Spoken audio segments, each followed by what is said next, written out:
The wagon master didn't even look at her when he said it. He just pointed at the trail ahead, said the group couldn't wait for a sick woman and a screaming baby, and climbed back onto his seat like he'd announced nothing more serious than a change in weather. Clara Whitmore stood in the mud, with Lily pressed against her chest, watching the last wagon wheel roll away until it disappeared into the gray Montana afternoon. No one looked back, not one person. She had paid her passage, buried her husband 3 weeks prior, and crossed 2 mountain ridges with a fever burning through her, and they left her standing there like a broken piece of equipment they no longer needed. If you've ever been abandoned by people who promised to protect you, this story is for you. Before we go further, if stories like this one move you, please subscribe to our channel and follow Clara's journey all the way to the end. Hit the like button and drop a comment telling us what city or country you're watching from. I want to see how far this story travels. Now, let's begin.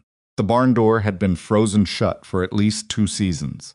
Ethan Callahan knew this because he hadn't opened it since the autumn of 1883, when he'd walked his last horse inside, forked the last of the hay, and decided there wasn't much point in maintaining a barn when there was nothing left worth maintaining. The hinges had rusted. The latch had swollen into the frame. He'd nailed a board across it the following spring, not to keep anything out, just to stop the door from rattling him awake at 3 in the morning when the wind came down off the mountain. So when he heard the sound coming from inside it on Christmas night, he stopped walking. He stood in the snow with his lantern swinging at his side and his breath making small pale clouds in the dark, and he listened. The wind was bad that night. Bad enough to turn sounds into other sounds. A branch snapping could pass for a voice. The creak of frozen wood could pass for anything. Ethan had lived alone long enough to know how a man's mind could manufacture things out of silence and wind. He had learned not to trust it, but the sound came again. It wasn't an animal. He knew animal sounds well enough by now: the distress call of a trapped coyote, the low panic of cattle lost in a whiteout, the thin cry of a hawk caught in something it couldn't get free of. This was none of those. This was smaller, higher, and it stopped and started and stopped again in a rhythm that made something in his chest do something he didn't have a word for anymore. He crossed the yard in 12 steps. The board he'd nailed across the door required a boot heel and a hard shove to break free. The nails came out of the frozen wood with a sound like a gunshot, and he pulled the door open against the packed snow at the base, forcing it just wide enough to squeeze the lantern through first. The light fell across hay, across nothing, across shadow, and then across a pair of boots. Small, a woman's boots, the leather split along one seam, the sole peeling away at the toe. He moved the lantern up. She was lying on her side in a hollow she'd dug out of the old hay. Her coat was wrapped around something she held against her body, and her face was turned toward the wall, with her eyes closed. And Ethan's first thought, the one that hit him before any other, was that he was too late. He took one step forward and said, "Hey." Nothing. He crouched down beside her and put 2 fingers against the side of her neck, and he felt the pulse slow. Too slow. The kind of slow that meant the body was rationing everything it had left. Her skin was so cold it took him a moment to believe she was actually alive. He moved the lantern closer and pushed the hay back from the side of her face, and that's when he saw the baby. The infant was tucked inside the woman's coat against her chest, wrapped in a piece of flannel that looked like it had been torn from a larger blanket. The baby's eyes were closed. Its face was the color of old candle wax. But when the warmth of the lantern got close enough, the tiny mouth opened, and the sound he'd heard across the yard came out again, that thin, thread-like cry, and it cut through Ethan Callahan like a blade through paper. He sat back on his heels. His hands were shaking. He hadn't noticed until right now. He pressed one palm flat against his knee and looked at the woman and the baby and the frozen, broken barn around them. And he thought about going back inside his cabin. He thought about it for about 4 seconds. It was the most honest 4 seconds he'd had in years, just acknowledging that part of himself that had learned to stay away from things that would cost him. Then he reached out and picked up the baby. The infant weighed almost nothing. He'd forgotten how small they were. He'd spent years trying to forget, actually, and it turned out he'd done a pretty good job, right up until this exact moment. He held the baby against his coat and felt it stir, just slightly, just enough. And he looked at the woman on the ground and said, louder this time. Hey, wake up. I need you to wake up right now. Her eyes opened. They were dark and completely unfocused, and she looked at him the way a person looks at something they're not entirely convinced is real. Then some instinct, deeper than consciousness, pulled her upright, reaching for the baby, and Ethan said, I got her. She's here, but I need you to stand up. Can you stand? The woman stared at him. Her lips moved, but nothing came out. My name's Ethan Callahan. This is my property. My cabin's 30 yards across the yard, and I've got a fire inside. That's where you need to be right now. So I'm going to help you up, and you're going to walk with me. Understood? She blinked, nodded. One small nod that cost her something. Getting her upright took 3 attempts. The first time he pulled her to standing, her legs folded, and he caught her against his arm, nearly dropping the lantern. The second time, she made it halfway and went rigid, like her body was seizing up in protest. The third time, he changed position, got his shoulder under her arm, and his free hand braced against the door frame, and told her, Don't try to walk yet. Just stand. Just give yourself a second. She stood. She breathed. Okay, she said, the first word she'd spoken. Her voice was so rough it barely registered as a voice. He got her across the yard, with the baby in the crook of his left arm and her weight against his right shoulder, and the lantern hanging from his hand somewhere in between. The wind came at them the whole way. The snow had been falling for 6 hours by then, and it was past his boot tops, and every step required a calculation about where solid ground was under the white. He counted the steps. He did that because counting was something to do that wasn't thinking about anything else. 22 steps, he'd miscounted by 10. Inside the cabin, the fire had burned down to coals. He got the woman onto the chair, nearest to the hearth first, then laid the baby on the floor, close to the warmth, and spent 90 seconds building the fire back up before he did anything else. He'd learned long ago that a fire wasn't optional. Not in January, not in Montana, not with the temperature dropping the way it was dropping tonight. A man making the mistake of tending to people before tending to warmth could end up with 3 bodies instead of 1 crisis. When the fire was burning properly, he turned around. The woman was watching him from the chair with her hands pressed flat on her knees. She'd stopped shaking, but the look on her face was the look of someone who had been past the edge of a very bad place and wasn't yet sure they'd gotten far enough back from it. The baby was making small sounds on the floor, not crying, just announcing its own existence, which struck Ethan as about the most determined thing he'd ever heard. Are you hurt? He asked. Anything broken? No, she swallowed. I don't think so. How long were you in that barn? She thought about it. The thinking seemed to take effort. Since yesterday, the afternoon. Maybe earlier. I'm not sure. I lost track. A night and a day. In an unheated barn in January with an infant. Kept his face neutral. Whose baby is that? Mine. The word came out with something underneath it, not just a fact, but a defense. Like she'd already been asked that question in a way she hadn't liked. What's her name? Lily. He looked at the baby on the floor.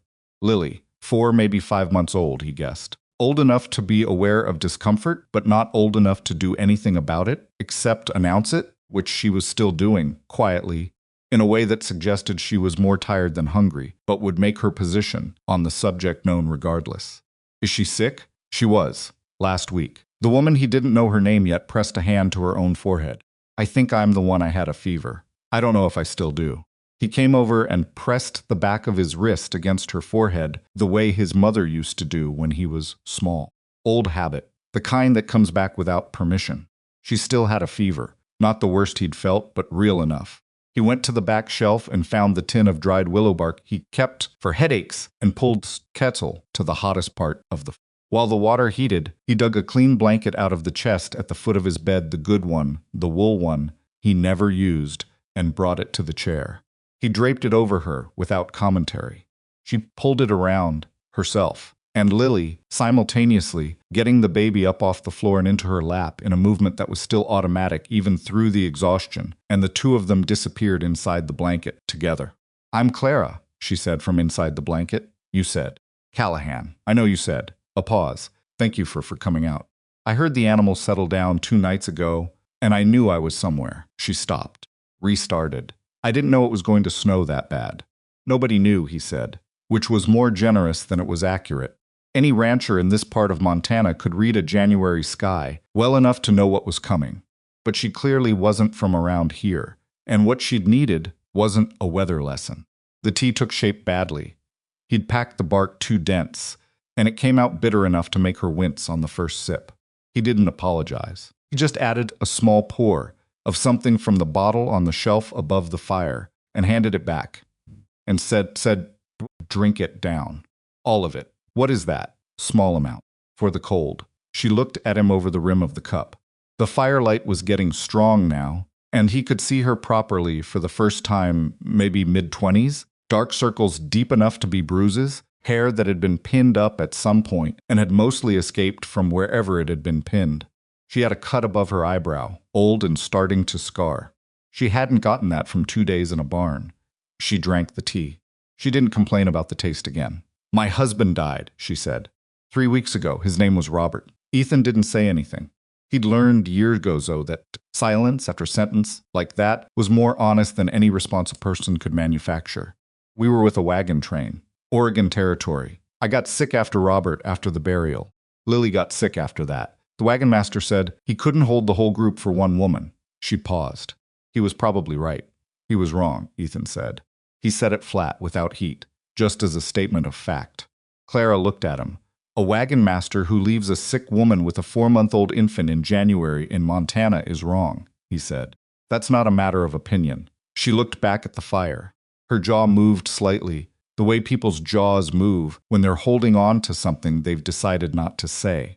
Lily made a sound that escalated toward demand, and Clara shifted her automatically, adjusting the blanket, bringing the baby up higher. It was such a habitual motion, the effortless rearrangement of a person who had been doing this for months, that Ethan found himself looking away from it. He didn't look away from many things. But that particular movement, that unconscious expertise of a mother with her child, landed in some chamber of himself that he normally kept sealed. "Is there food?" Clara asked. "I'm sorry to ask, but she needs if I can't eat. She can't." "I know," he said. He had dried elk meat and canned tomatoes and half a loaf of bread he'd baked 3 days ago. He put together a plate without asking what she wanted, because what she wanted was irrelevant. What she needed was calories in the next 10 minutes. He set it in her lap and went back to stoke the fire. She ate like someone who'd been afraid to eat too much for too long. Carefully, measured, like she was rationing even when she didn't need to anymore. He watched that and felt something that wasn't quite pity. Pity would have been easier. This was more like recognition, and he didn't want to look at it directly. "You can sleep in the bed," he said. "I'll take the floor." "I can't take your—" "You can," he said, "and you will. You've got a fever and a baby, and you've been awake for longer than you're telling me. Sleep. Things will look different in the morning." Clara looked at him for a long moment. The fire threw shadows across her face, and he couldn't read the expression. Exactly, it was somewhere between gratitude and that particular wariness that a woman traveling alone learns to carry like a second coat. "I don't know why you're doing this," she said. He thought about saying something true. He thought about saying that he'd asked himself the same question in the 30 seconds he'd stood outside the barn deciding whether to go back inside his cabin. He thought about saying that he wasn't entirely sure the answer made him a good man, or just a man who'd made one decent choice on a very cold night. Instead, he said, "Because you were in my barn." She accepted that. Maybe because she was too tired to push on it. Maybe because she understood that some reasons work better when you don't examine them too hard. She moved to the bed with Lily, and he heard them settle, heard the small exhausted sounds of 2 people who had been surviving and were now just barely resting. He stayed by the fire. He didn't sleep. He told himself it was because someone needed to keep the fire going through the night. The wood burned. The snow kept falling outside. Ethan Callahan sat in the chair Clara had vacated, in the warmth that hadn't been in this cabin in years, and listened to a baby breathe. It was the hardest thing he'd done in a long time. Not the carrying, not the cold, not the tea or the food or the giving up the bed. The sitting still, the listening, the recognizing against his will that this cabin sounded different with people in it, that it had a sound now it hadn't had before, and that the silence he'd built around himself over 4 years was doing something he hadn't anticipated. It was starting to crack. He put another log on the fire. He looked at the closed bedroom door. He thought about Robert Whitmore, dead 3 weeks, buried in ground he'd probably never find again, leaving behind a woman with a fever and a baby and a wagon master who hadn't even looked back. He thought about another grave, much smaller, out behind the cabin under the big pine, where the snow never quite reached the marker. He hadn't been out there in 6 months. He'd told himself that was because the ground was too hard, but the ground had been hard since November, and he'd found other reasons before November. Some rooms stay locked, because that's the only way a man survives. He didn't open that door tonight, not even in his head, but he felt it. He felt how close it was to the surface, having a mother and a baby under his roof.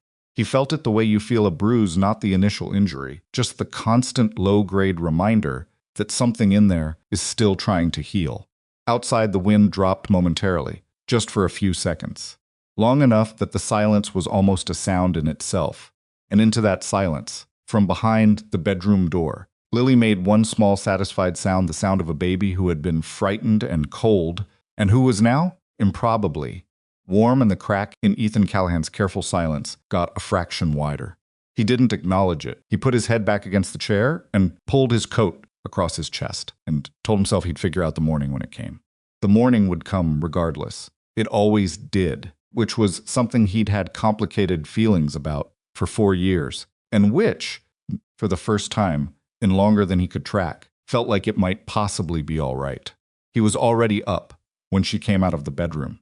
Clara didn't know what time it was. The light through the single window was still that flat, gray, pre-dawn color that could mean 5 in the morning or 7, depending on the cloud cover. But Ethan was at the stove with his back to her, and the fire was going, and there was something in a pan that smelled like salt pork and onion. And she stood in the doorway for a moment longer than she should have, because she needed a second to remember where she was and how she'd gotten here.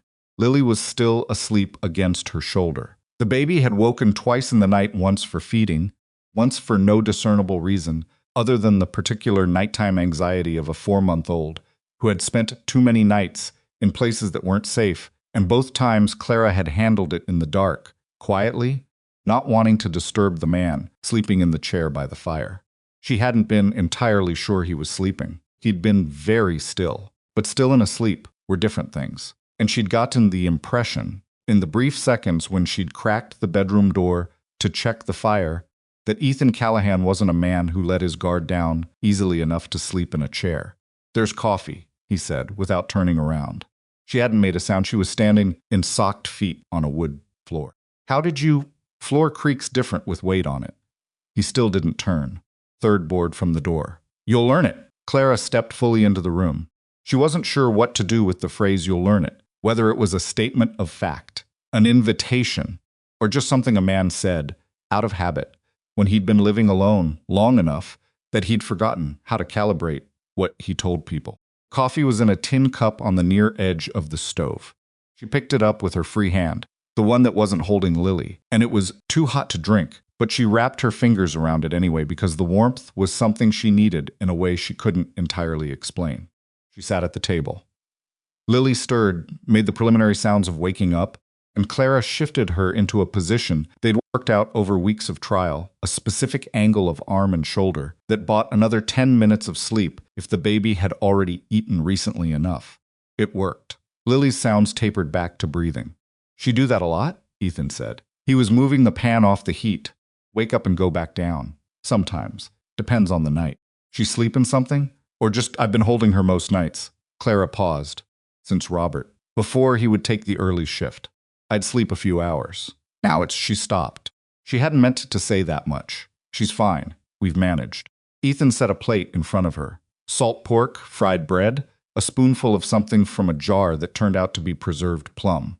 He sat across from her with his own plate and ate without ceremony, the way men who ate alone ate efficiently.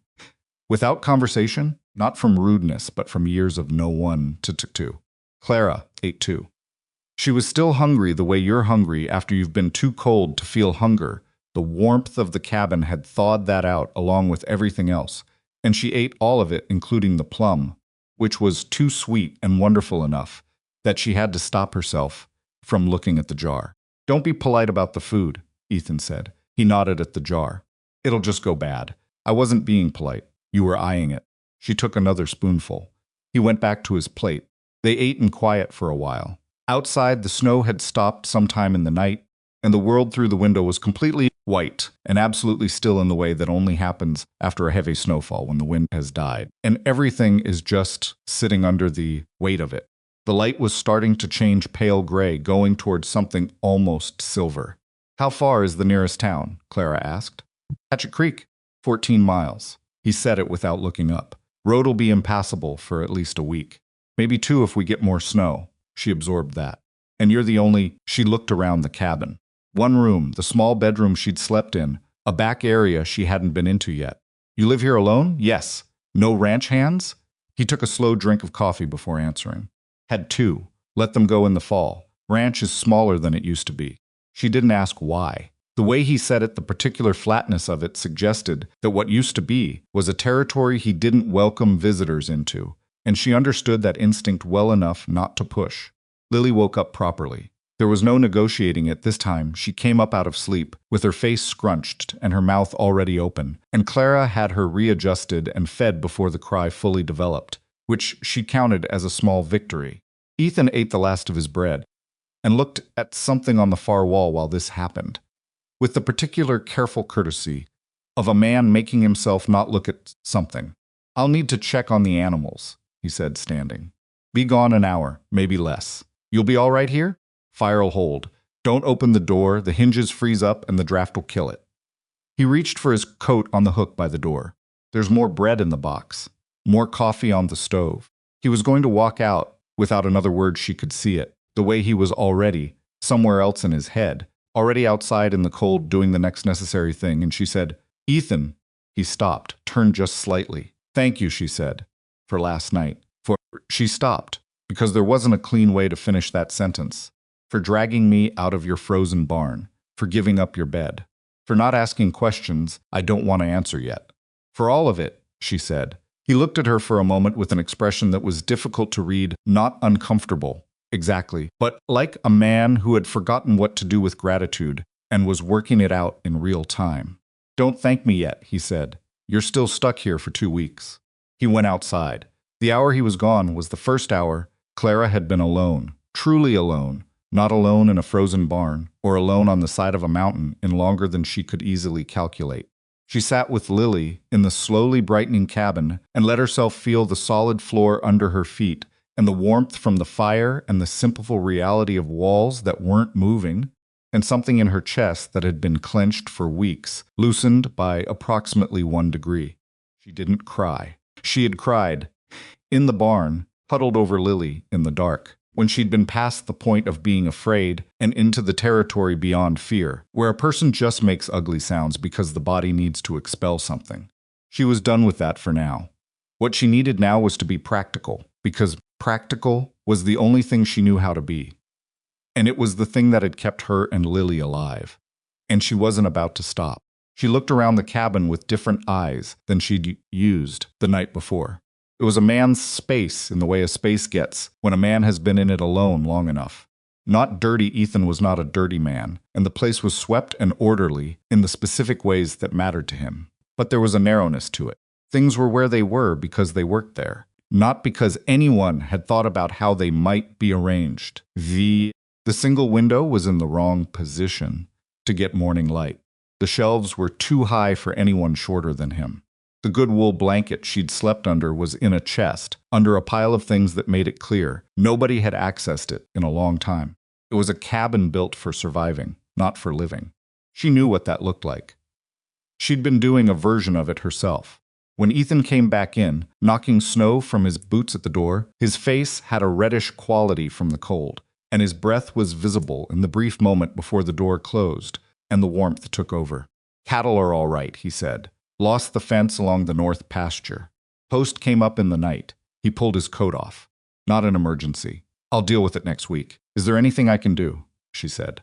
Inside, I mean. I can't. I have Lily. But I can cook, or clean, or... He waved a hand. You don't owe me work. I know I don't owe it, she said, with slightly more edge than she'd intended. I'm offering it. There's a difference. He looked at her. Something shifted in his expression, small, barely visible. But there. He sat down and pulled his boots off and said, The stove burns better if you leave the lower vent half open instead of all the way. Keep forgetting. She understood that he was in his way, accepting. The days found a shape without anyone designing it, which was either how things worked between two people who didn't talk much, or how things worked when survival left enough structure that everything else just filled in around it. Ethan was outside more than inside. Clara kept the fire, kept the stove, fed Lily on a schedule that was mostly Lily's own invention, and that Clara had learned to work around rather than try to control. She reorganized the shelves just slightly, just enough to put frequently used things at a reachable height, and when Ethan noticed, he didn't say anything, which she took as agreement. On the third day, she asked him where the extra wood was kept. He also showed her the trick of the splitting axe, which had a warped handle that sent the blades slightly left if you didn't compensate. She filed that information away, the same way she filed everything practically, without sentiment. On the fourth day, Lily smiled. It was the first time she'd smiled since before Robert died, since before the wagon, before the cold, before all of it. She was lying on the blanket Clara had spread near the fire, and she was looking up at the ceiling with the focused intensity of an infant, discovering that the world has a ceiling, and then something shifted in her face, and she produced this sudden, gap-mouthed, delighted expression that had absolutely no target and no reason, and was somehow more present than anything else in the room. Clara made a sound. Not words, just a sound. From the other side of the table, where Ethan had been repairing a piece of harness without particularly saying anything about it, there was a pause. A very long pause. Then, without looking up, she'd do that before? Not recently, Clara said. Her voice was not quite right. Not recently. Another pause, he said. And then he went back to the harness. But his hands were still for another few seconds before he did. The town's reach came before the road was open. Came in the form of a man named Walt Pruitt, who had a property 2 miles east, and who apparently made it his business to know everything that happened within riding distance, regardless of whether it was his business.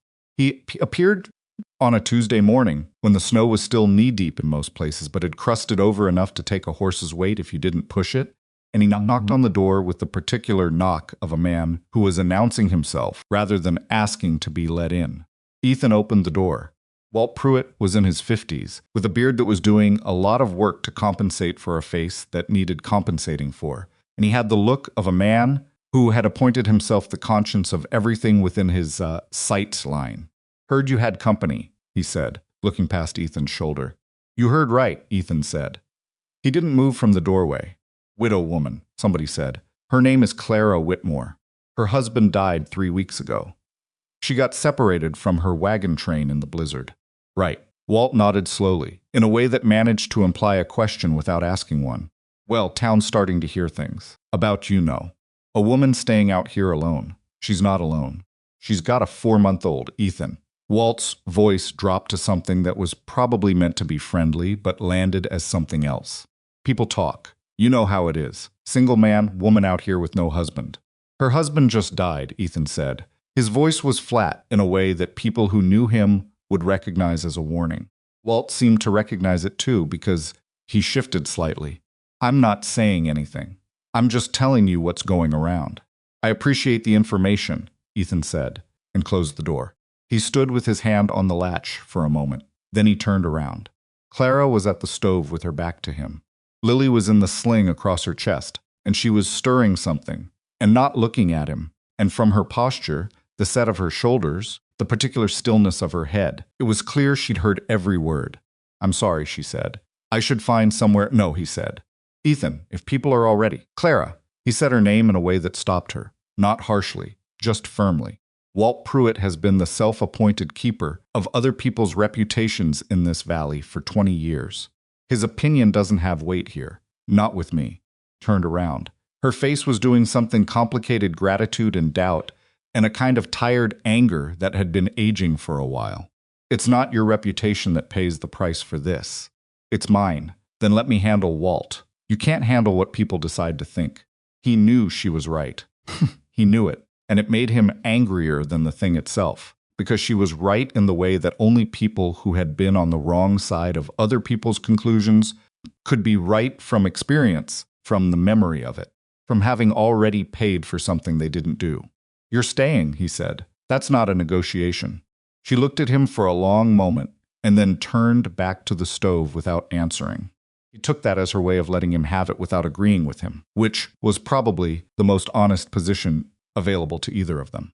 The rumors reached a different shape 2 days later, when Mabel Huff, who ran the dry goods store in Hatchet Creek and was Walt Pruitt's sister-in-law, which explained a great deal, sent her oldest boy out with a basket of provisions that Clara hadn't asked for, accompanied by a note that said only, "Thought you might need these, Clara. Reach out if you need anything else." It was signed with Mabel's name and had a warmth to it that was real, that had nothing of surveillance in it, and Clara sat with that note for longer than made sense for something so brief. "Not everyone's like Walt," Ethan said when he saw her reading it a second time. "I know," she said. "I've just gotten used to expecting him." He understood that, more than she probably knew. Lily got her first real laugh on a Wednesday afternoon, and nobody had planned for it. Ethan was at the table with his account book, not really doing the accounts, more moving numbers around to avoid acknowledging what they said, and he'd put his pen down and was rubbing his eyes with the heels of his hands, a thing he did when the numbers weren't going where he needed them to go. Lily was on the blanket, on the floor, doing the thing she'd started doing lately, where she watched whatever was happening in the room, with the total concentration of someone who has recently discovered that the world is full of events. He happened to make a sound. He wasn't even sure what it was. Some exhaled, frustrated sound. Not a word. Not a laugh. Just a sound a man makes when arithmetic is losing. And Lily thought it was the funniest thing that had ever happened. The laugh she produced was enormous relative to her size. It was the laugh of someone with no self-consciousness, no filters, no relationship yet to what was and wasn't appropriate, just pure, whole-body delight at a sound she didn't understand and found completely perfect. Ethan lowered his hands. He looked at the baby on the floor. Clara was in the doorway to the back room, and he was aware of her being there without turning to look, and he was also aware that his face was doing something he hadn't planned and wasn't sure he could control. And for a moment, he was very still in the way that a person is still when they're choosing whether to let something in or not. He let it in. He made the sound again, the same exasperated exhale, and Lily went off a third time, louder, kicking her feet with the pure physical joy of it, and Ethan felt something in the center of his chest shift in a way that was not comfortable and was also not something he wanted to stop. Clara came into the room and sat on the floor next to Lily, and for a few minutes, neither of the adults said anything. They just stayed in the radius of the baby's delight, taking turns at the sound, watching her respond to it. It was a ridiculous way to spend a Wednesday afternoon. It was also, without any ceremony, the best Wednesday afternoon Ethan had had in 4 years. He didn't say that. He went back to the accounts. But that night, after Clara and Lily had gone to bed, he sat in the chair by the fire and looked at the account book without opening it and thought about the sound of a laugh in a room where laughter had not been for a very long time. And he thought about how a person builds a wall and keeps it and maintains it and tells themselves it's necessary. And then some 4-month-old finds the one specific piece of it that was always going to be a problem. 2 weeks into January, Clara's fever came back. It came back quietly, the way fevers do, not with the drama of the first night, but with the slow accumulation of small signs, the way she sat at the table, the extra care she took with each movement, the fact that she stopped eating in the middle of dinner and said she wasn't hungry, which was the first time she'd said that and meant it. He noticed at breakfast. She'd gotten up, gotten the fire, started the coffee, done everything she'd been doing every morning with her same efficient practicality. And then she sat down and didn't move. And he came in from the animals and took one look at her face and said, "You're sick." "I'm fine. You're gray. I'm pale. It's winter." He crossed the room and put his wrist to her forehead. She didn't pull back, which told him something on its own she was too tired to perform. "You need to lie down," he said. "I can't lie down." "Lily needs, I'll take her." Clara looked up at him. The look on her face was not quite alarm, more like a calculation she was running in real time, trying to determine the risk involved in trusting someone with the most important thing she had. "She's going to need feeding in a few hours," Clara said. "I know how that works," he said. "I'll bring her to you.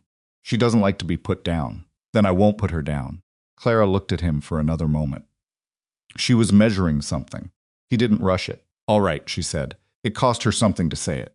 He could see that. She went to bed. Ethan picked up Lily, who regarded him with the serious expression of an infant who had opinions about this arrangement and was forming them in real time. He sat in the chair by the fire and held her the way Clara did, with the baby against his chest and one hand across her back, and Lily made one small sound of uncertainty, and then, apparently deciding he would do, settled. He didn't move for an hour. He was afraid to move. If he was honest, not afraid of her, but afraid of the feeling of her, the weight and warmth of this specific small person, trusting him with her entire self, the way only something very small and very new can trust a person. Without history, without conditions, without knowing that he was not, by most measures, a man who deserved to be trusted with something this important. He thought about the nursery. He thought about the door at the end of the hall that he hadn't opened in 4 years, and the specific emptiness on the other side of it that he had learned to walk past the same way you learn to walk past any wound by not looking directly at it. Lily put her fist against his collarbone and pushed on it, collarbone, which appeared to be a test of some kind, and then made a satisfied sound like she'd gotten the information she needed. He put his chin down against the top of her head and felt the specific texture of a baby's fine hair and breathed through it. The fire burned. Outside, January continued making its arguments about what winter in Montana actually meant: the cold that had teeth, the sky that gave nothing back, the silence that wasn't peaceful so much as absolute. Inside the cabin, something else was happening that Ethan didn't have the right words for yet and wasn't sure he wanted the right words for, because naming things had a way of making them real, and real things could be lost, and he had enough experience with loss to be cautious about what he let become real. But he held Lily. He held her through the afternoon, and he brought her to Clara when it was time, and he made a broth for the fever from whatever was on the shelf, and he sat up again that night, the way he'd sat up the first night, except this time he knew the creak of the third floorboard, and where the extra wood was, and the name of the baby, sleeping in the next room. And somewhere in the small hours, when the fire was at its lowest and the cabin was its quietest, he admitted to himself privately, without saying it out loud, without letting it be anything more than a thought, that he had been alone for 4 years, and that he could not, right now, remember what the point of it had been. He didn't know what to do with that. So he put another log on the fire and he watched it catch, and he stayed in his chair, and he waited for morning. Clara's fever broke on the second day, and she came out of the bedroom pale and slightly unsteady, but determinedly upright. And the first thing she said was, "How's Lily?" "She's fine," he said. "She's been fine." Clara looked at him with an expression he couldn't quite categorize. There was something in it that wasn't quite gratitude and wasn't quite surprise, and was maybe something in between the look of a person revising an estimate they'd already made. "You should sit," he said. "I'm standing." "You're wobbling." "I'm standing," she said again, and poured herself coffee, and made it to the table, and sat. The sitting was, admittedly, a relief. He could see it in the way the tension in her shoulders dropped by approximately half. "She didn't cry," Clara said. "Some. She's got opinions. She gets that from her father." The sentence came out before she'd planned it. He could see that too, the small wince of someone who hadn't intended to open a door. She wrapped both hands around the coffee cup. He sat across from her, and he did the thing he'd been avoiding for 2 weeks, which was to ask a direct question. "What are you planning to do in the spring?" Clara looked up. "When the road opens," he said. "You said you were headed to Oregon Territory. You still have that plan?" She was quiet for a moment. Kind of quiet that was thinking, not evading. "Robert had a cousin in Astoria. We were going to work his farm, help build it up." She paused. "I don't know if that offer still stands for a widow with an infant. I don't know if I can afford the rest of the passage." Another pause, longer. "I don't know a lot of things right now, if I'm being truthful." "All right," he said. "That's not an answer to your question." "I know, but it's enough for now." She looked at him again, with that expression he still hadn't classified. Then she looked down at her coffee. "Why are you asking?" He thought about how to answer that. He thought about the account book with its difficult numbers and the fence along the north pasture and the nursery door at the end of the hall and the sound of Lily's laugh on a Wednesday afternoon. He thought about 4 years of mornings where the cabin sounded exactly the same from the moment he woke up to the moment he stopped noticing it. "I'm not asking you to decide anything," he said. "I just want to know what you're working toward, so I know how to be useful." Clara looked at him for a long time.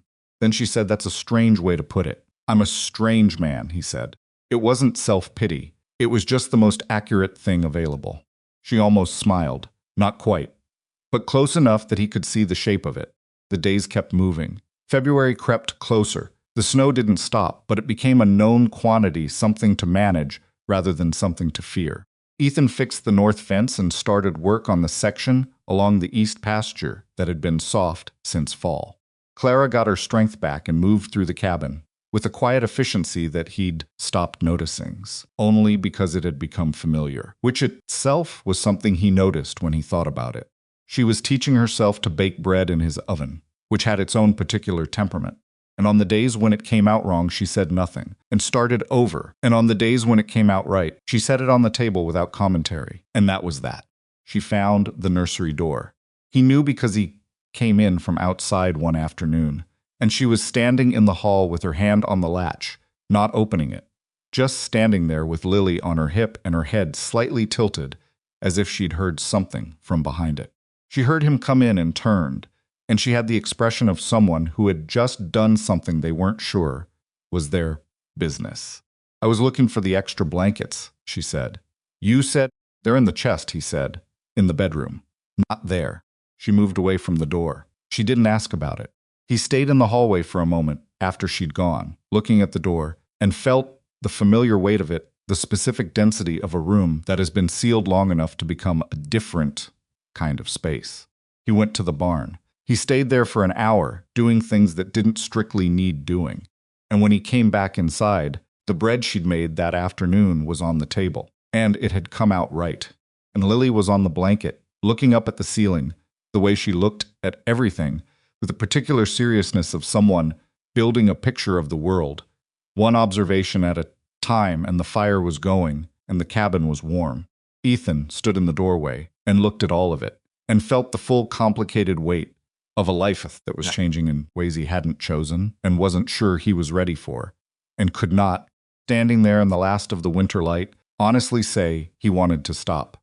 February came in harder than January had left. That was the thing about Montana winters that nobody who hadn't lived through could fully prepare for, the way they didn't build toward a conclusion so much as circles back on themselves, delivering another round just when a person had started to believe the worst was over. The temperature dropped 11 degrees in a single night in the first week of February, and the wind that came with it found every gap in the cabin's chinking and made its presence known with a persistence that was almost personal. Ethan spent 3 days re-chinking the worst sections. Clara held Lily near the fire and watched him work from the inside, occasionally passing him the mixture through the window when he knocked on the glass for it, which was a system they'd arrived at without discussion, the way most of their systems arrived, through proximity and necessity, and particular shorthand of two people who were learning each other's patterns faster than either of them had anticipated. The cabin was tighter after that, warmer. Ethan said nothing about it. Clara said nothing about it either. But that night she made biscuits with the last of the good flour and put them on the table without ceremony. And that was the conversation they had about it. Walt Pruitt came back on a Thursday. This time he didn't knock. He pulled his horse up to the fence line and called out from there, which was a calculated distance, close enough to be heard, far enough that Ethan would have to come to him. Ethan recognized the tactic because it was the kind of thing Walt did when he wanted the position of advantage without the exposure of a doorstep. Ethan walked out to the fence. He didn't hurry. "There's talk in town," Walt said, the same opening he'd used before, like he kept it in reserve for exactly this occasion. "There's always talk in town," Ethan said. "Reverend Marsh has been well. He's had some things to say about the situation. The Reverend can say them somewhere I'm not." Walt shifted in the saddle. "Ethan, people are asking if you intend to make it right." "Make what right?" "The woman, the living arrangement." Walt said it with the studied discomfort of a man who found the words distasteful, but was using them anyway because they served his purpose. "She's been here 6 weeks. People are talking about propriety." "About what kind of example?" "Her husband died 8 weeks ago," Ethan said. "She has a 4-month-old. She got left in a blizzard. I found her in my barn half frozen to death. Tell me which part of that situation requires fixing by the people of Hatchet Creek." "Ethan, tell Reverend Marsh that when he wants to come out here and look a widow in the face and explain to her exactly what she did wrong by not dying in the snow, I'll have coffee ready." He turned and walked back to the cabin. Walt said something else. Ethan kept walking. He came through the door and closed it with more force than he needed to, which was not something he'd planned, but was apparently something his hands decided. Clara was at the table with Lily in her lap, and she'd heard the whole thing through the thin winter air, and she was not looking at him, which meant she was deciding what to say, and hadn't landed yet. "They're not wrong," she said finally. "They are. About the talk. About how it looks." She looked down at Lily, who was examining her own fingers with the same seriousness she brought to most things. "I've been thinking about it." "Don't. I can't just not think about it, Ethan."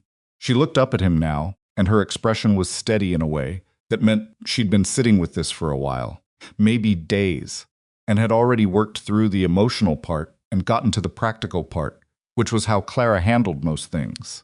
If the road opens in a few weeks, it's February. If it opens in March, even March, I should start thinking about where I'm going. Oregon Territory, maybe. Or she stopped, reorganized. I could go to Hatchet Creek. Mabel Huff has been kind.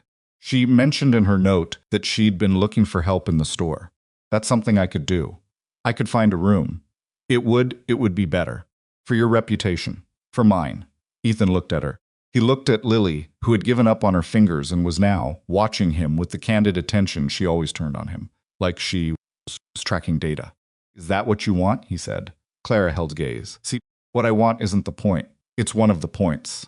She was quiet for a moment. "I want Lily to have a stable life. I want to not be a burden on a man who already did more than anyone could have asked of him. I want—" She stopped again. Something crossed her face that she shut down before it could become fully visible. "I think about Robert sometimes, about what he'd think of this. Me here, with a stranger. Would he have left you in the barn?" Came out sharper than he intended. He watched it land. "No," she said, "he wouldn't have." Her voice was quieter. "He was a good man. He just—" She pressed her lips together. "He wasn't here, and you were." The fire popped. Lily made a sound of mild protest at something, resolved it internally, went back to studying the room. "Stay until spring," Ethan said. "Proper spring, when the road is solid and there's somewhere real to go. Not into a blizzard with a plan and no footing." He said it the way he said most things direct, without decoration. "After that, if you want to go to Hatchet Creek, I'll drive you in myself." Clara looked at him for a long time. Long enough that he became aware of the sound of the fire and the wind and Lily's small breathing and his own pulse doing something slightly more emphatic than usual. "All right," she said, the same 2 words she'd said the first night when he'd told her to get up off the barn floor. Quiet and real and costing something. He nodded. Went to the stove. Poured coffee because it was there and because it gave him somewhere to put his hands. Lily discovered her voice properly in the middle of February. Not crying, she'd been doing that since the beginning. This was different. The specific joy of making sound for no reason other than to hear it exist in the world. Babbling at the ceiling, at the fire, at Ethan's face when he leaned over her, and increasingly at the cat that had shown up one morning and installed itself by the hearth with the confidence of an animal that had already decided. Cat was gray and had no name that Ethan had ever given it. It had been Barn Cat before it decided the cabin was better, and Lily had opinions about it that she expressed at considerable volume. "She's going to scare it off," Ethan said. "She's not. It hasn't moved in 3 days, because it's deaf." Clara looked at him with an expression that was becoming a familiar one, the slight narrowing that meant she was deciding whether he was serious. She still wasn't always sure. "You named it yet?" she asked.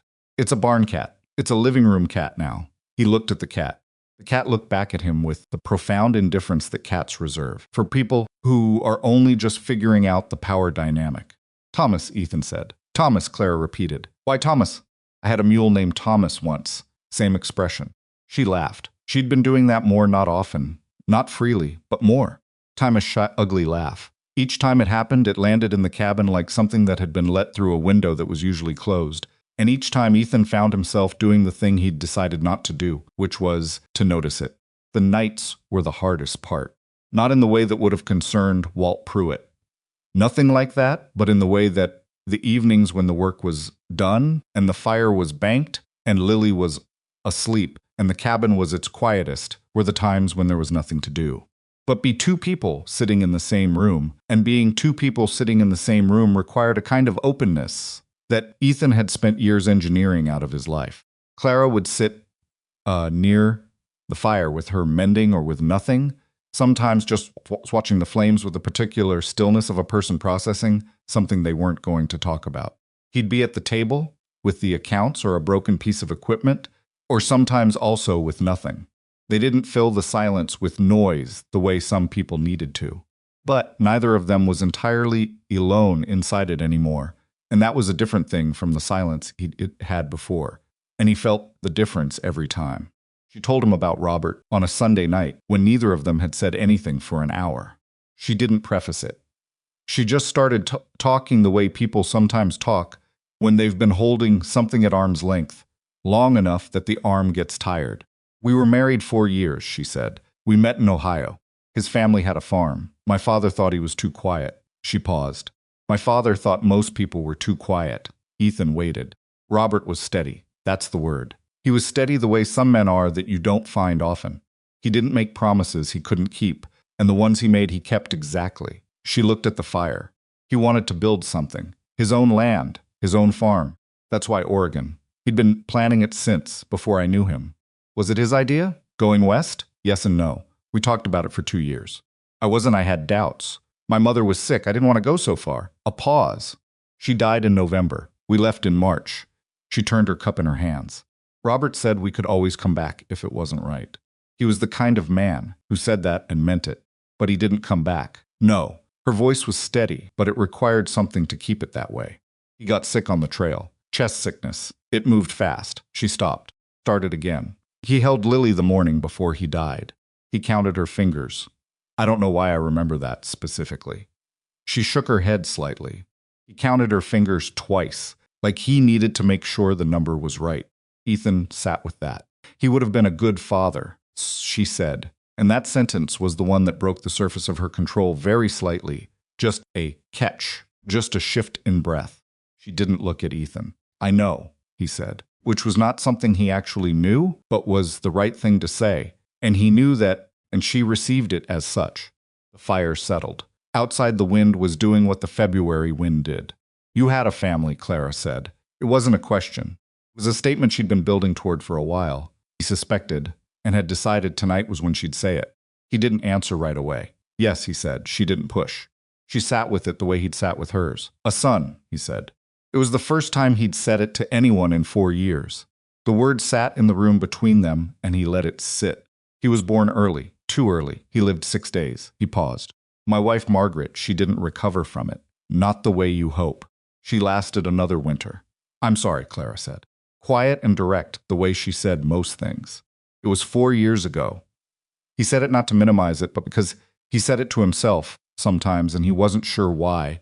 Maybe to remind himself that time had passed, that things were further away than they felt. 4 years isn't that long, Clara said. He looked at her.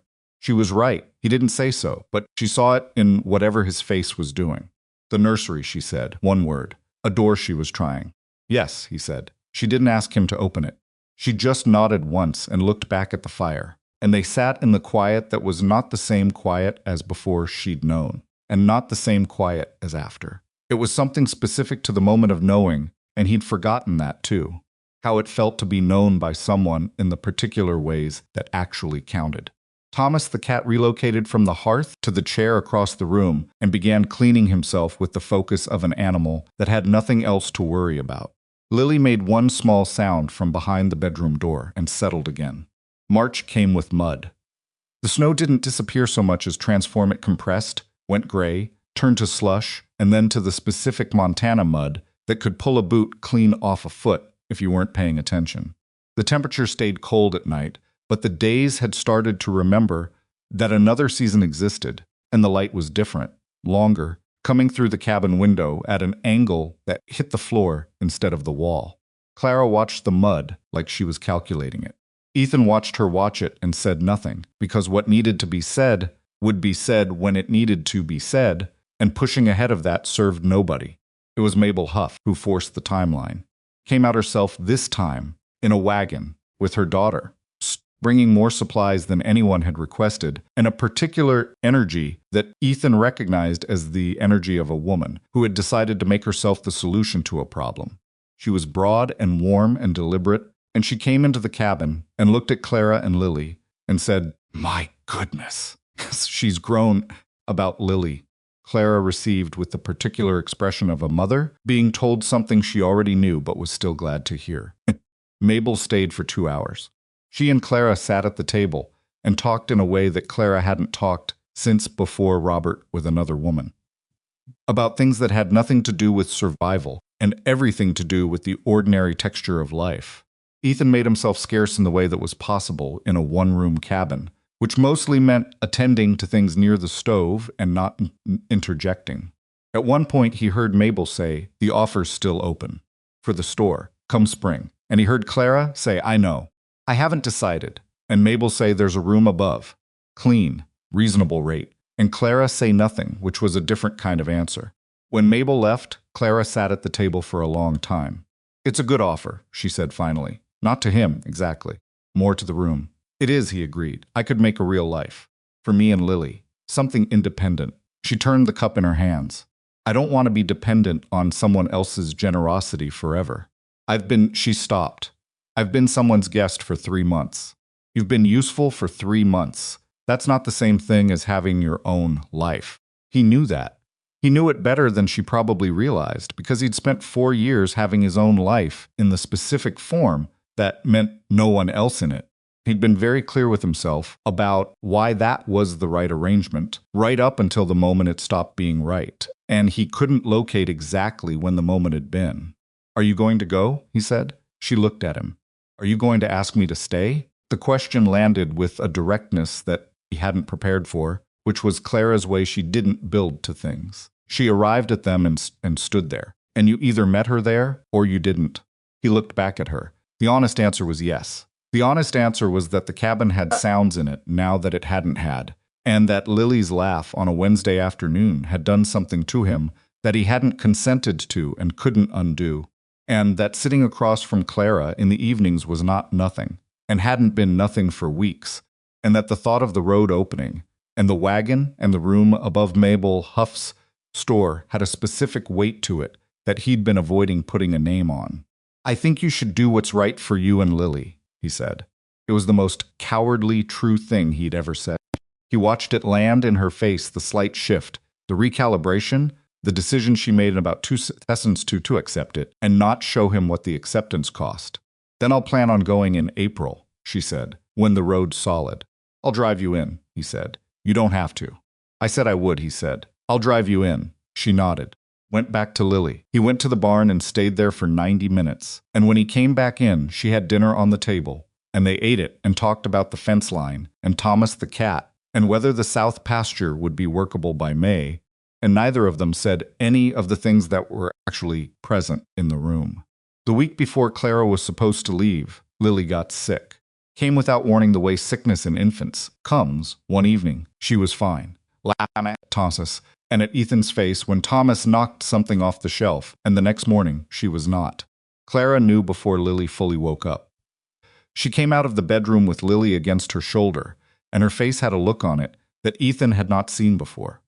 Not even the first night in the barn. Not even during her own fever, a particular stillness that was fear that had gone very quiet because the person who had it couldn't afford to let it get loud. "She's hot," Clara said. He crossed the room. Lily's face was flushed in the wrong way, not cold cheek warmth, but the dry, elevated heat of a fever doing real work. Her eyes were open, but not tracking the way they usually tracked. Not with that observant, cataloging attention. "How hot?" he said. "Very." He went for the willow bark without discussion.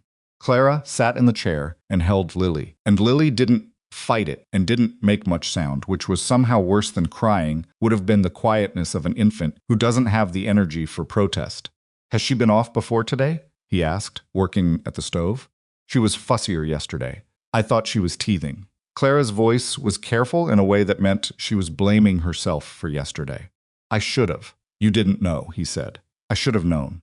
"Clara." He turned from the stove. "You didn't know. That's not a failing. That's how it is." She was rocking Lily in the slow, automatic way, and Lily's hand had found Clara's collar and was holding on to it loosely. The grip of a sick child who is not sure of much, but is sure of this one thing. Clara looked at him over the top of Lily's head, and the fear was visible in a way it hadn't been a moment ago. She's so small, Clara said. The words came out on the edge of something. I know, he said. We're going to work the fever down. Come on. The morning passed in the terrible incremental way of mornings when someone is sick and you are tracking every small shift. Is she warmer? Is she cooler? Is she drinking enough? Does she know you're there? Ethan made the tea and brought wet cloths and refilled the basin, and Clara administered all of it with the efficiency of someone who had no room for panic and was choosing efficiency as its substitute, which he understood because he was doing the same thing. Around noon, Lily's temperature was worse. He told Clara flatly, because she needed facts and not management. She looked at him and said, Is there a doctor in Hatchet Creek? Hatchet Creek has a man who does doctoring. He's not. He stopped, started again. He's the best available option. How long to get there and back? In this mud, 5 hours, maybe 6. Clara looked at Lily. She did the calculation he could see her doing. Go, she said. I'm not leaving you here alone with her. Ethan, if she needs a doctor, she needs the doctor to come here. I'll send someone from Pruitt's property. Walt's got a hand who's faster on horseback than I am in the wagon. He was already pulling his coat from the hook. I'll be back in 30 minutes. Bar the door and keep the fire high. He went to Walt Pruitt's property faster than he'd moved in years, not out of goodwill toward Walt, but out of the specific urgency of a situation that required whatever resource was available. Feelings aside. Walt's ranch hand, a young man named Cord who had the useful quality of being very fast and asking very few questions, took the message and was on his way to Hatchet Creek before Ethan had fully delivered it. Ethan rode back. He came through his own door to find Clara exactly where he'd left her. In the chair, with Lily, but the quality of her stillness had changed. She was talking to Lily in a low, continuous murmur, not full sentences, just words, just sound, the specific speech of a mother to a sick infant that isn't meant to be listened to so much as felt. He sat across from her and said, Cord's on his way. 2 hours. She nodded, kept talking to Lily. He watched them. He reached across and put his palm on Lily's back, and not to check the temperature, he'd just done that, but because it was the only useful thing his hands could find to do. Clara's hand was already there. His hand covered hers. Neither of them moved. Tell me about the ranch, Clara said still quietly. About what it was before. He understood what she was doing. She needed to be talking. She needed to be somewhere other than inside the fear, and she needed him to put her there. It was bigger, he said, when my father ran it. 3 times the cattle I have now. 2 full-time hands and seasonal help in summer. The north pasture alone. He paused. Organized. We ran horses too. My father bred them. Quarter horses, mostly. Good ones. What happened? My father died. I took over at 22 and I was not as good at it as I thought I was. I made some decisions that cost... He paused. I made some decisions. We recovered most of it. Then Margaret died and He stopped. Kept his voice level. I stopped making decisions for a while. When I started again, things were smaller than before. But you kept it. Yes. That counts for something, she said. He looked at Lily's profile, the flushed cheek, the small labored breath that was better than an hour ago, and not as good as he wanted. He kept his hand where it was. She's going to be all right, he said. You don't know that. No, he admitted. But she's been through cold that would have finished most grown people, and she came out the other side. She's got something in her. Clara looked down at Lily. She gets that from her father too, she said, quieter than before. The doctor came in 2.5 hours, mud-spattered and practical. A man in his 60s named Harwick, who had been doing this long enough to have no patience for ceremony. He examined Lily with the brisk efficiency of someone who had seen everything and was past the theatrical part of medicine, asked Clara a series of questions that were pointed and answered in kind, and said it was an infection, likely from a cold that hadn't fully cleared, and that it needed treating with a particular preparation he would leave. Keep her warm, he said. Not hot, warm. Keep fluids in her. This will go down in 3 days if you do it right. And if we don't, Clara said. Harwick looked at her with the level gaze of a man who didn't believe in cushioning things. Then it gets worse before it gets better. But she's strong. She's been well fed and she's warm. That's more than half the battle. He left. The cabin felt different after a little steadier. Clara held Lily and gave her the first dose of Harwick's preparation, which Lily received with extreme displeasure and loud commentary, and the loudness of the commentary was itself a relief because it meant she had the energy for it. She hates it, Clara said, but there was something in her voice that hadn't been there 2 hours ago. Good, Ethan said. Means she's paying attention. Clara looked up at him from the chair, and her expression had something in it that she didn't arrange into words. She just looked at him with the full weight of the last 6 hours in her eyes, and the last 3 months, and some amount of what came before Robert. The wagon, the barn, all of it, and he looked back without looking away, and between them was something that neither of them named. He took a breath. You don't have to go to Hatchet Creek, he said. She was quiet. He stopped. Restarted. I said what I said wrong before. When you asked me if I was going to ask you to stay. He looked at the wall briefly, then back at her. I want you to stay. I should have said that when you asked. Clara held Lily and was very still. I'm not good at this, he said. I want to be honest about that. I am not good at it having people here. I've been doing this alone for a long time, and I've gotten worse at people. He kept going because stopping felt more dangerous than continuing. But the cabin is different with you in it. And Lily, he stopped. His voice had done something he hadn't prepared for. He pressed through it. Lily counts her fingers the same way you said Robert did. I noticed that last week. Clara's eyes went bright, and she looked down at Lily. I'm not asking you to be anything you don't want to be, he said. But I'm asking you to not go yet. Not because of the road or the mud. He exhaled. Because I would like you to stay. The fire spoke for a while. Lily made a small sound, settled. You picked a bad time to say this, Clara said. Her voice was unsteady in a way he'd not heard from her. I know. She's sick and She pressed her lips together. I'm a mess right now. You're not, he said. You're the least of a mess I've seen since... He stopped. You're not a mess. She looked at him. Something in her face was moving toward a decision and then moving back, the way a person stands on the edge of something real and has to take the full measure of it before they step. Let me get her through this first, she said. 3 days. Let's just 3 days. All right, he said. He meant it. Whatever came in 3 days, he'd take it. He pulled the other chair close to hers, close enough to reach Lily's back without stretching, and he sat in it. He didn't take his hand away. Clara didn't move her hand either. And for the next several hours, through the long, difficult evening of a sick infant, and a fire that needed tending, and the mud and the cold outside, and all the complicated, unresolved things between them, they sat close enough to borrow each other's warmth and made it through the night the way they'd been making things through. Since January, not perfectly, not without cost, but together. The 3 days Harwick had promised were not 3 easy days. The first day was the worst. Lily ran hot through most of the morning and into the afternoon, and the preparation Harwick had left worked on a schedule that didn't care about the anxiety of the people administering it slowly, incrementally, in the particular way that medicine works when it's working right but doesn't look like it yet. Clara was awake for most of those first 24 hours. Ethan knew this, because he was awake for most of them too, not because anyone had decided that's how it would be, but because the chair was close to the bedroom door and the fire needed tending, and neither of them had anywhere else to be that mattered more than this room. Somewhere around 2 in the morning of the first night, Clara came out of the bedroom and sat in the chair across from him without saying anything. She had Lily against her shoulder. Lily was restless in the specific way of sick infants, not crying, not sleeping, just present, in a state of ongoing complaint that required a body to hold her and a rhythm to be maintained.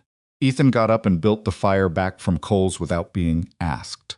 He poured the last of the willow bark tea. It had gone cold, but he put it back on the heat, and he sat back down and they stayed like that, in the dark and the firelight, not talking, while Lily fussed and settled and fussed again.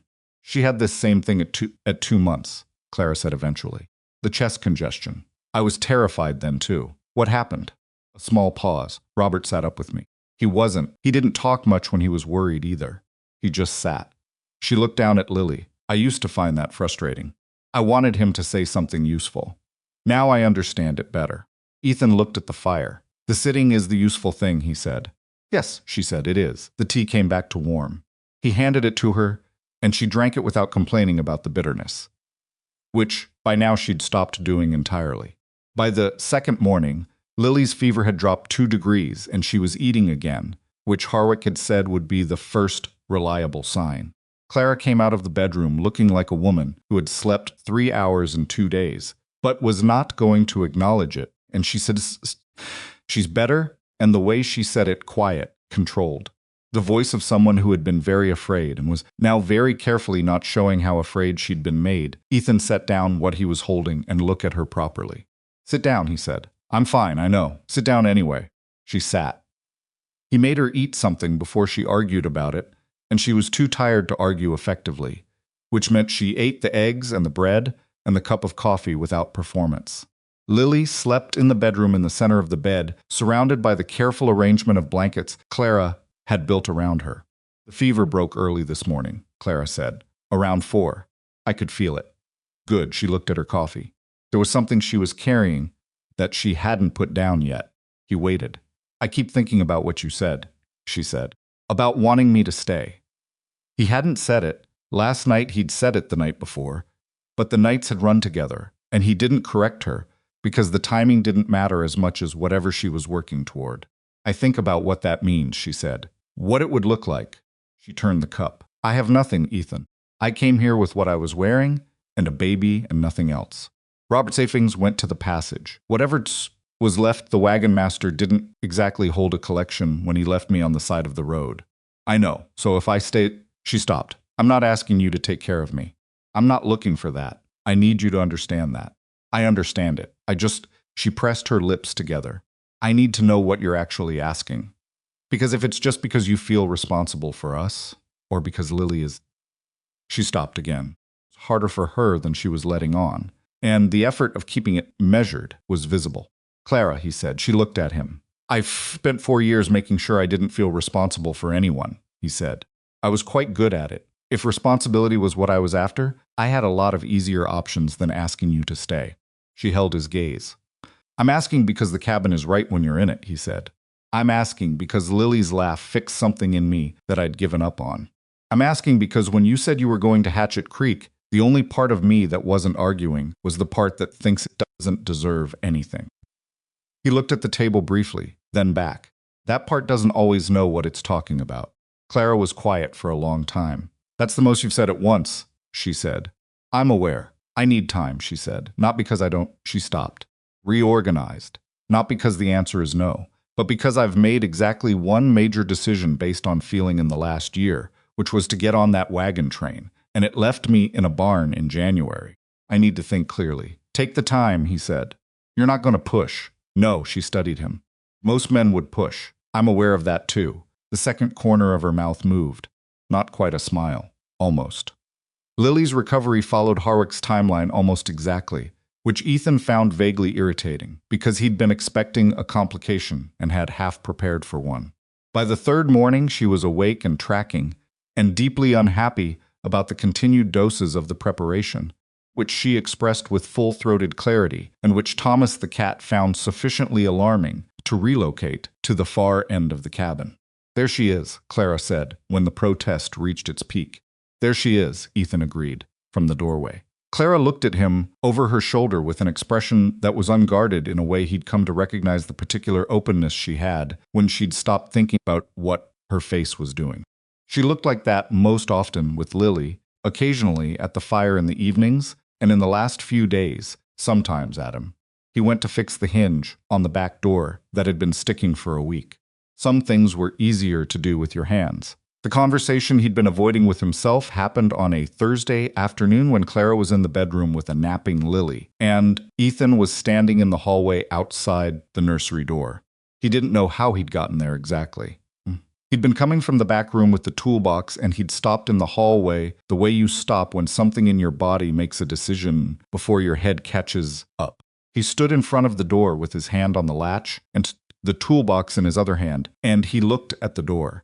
He'd built the room himself. The summer before Margaret's confinement, when they'd still believed that things moved in the direction they were moving.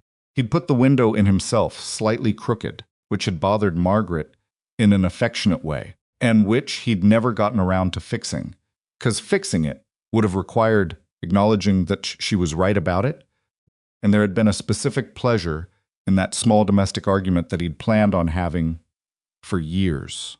The window was still slightly crooked. He opened the door.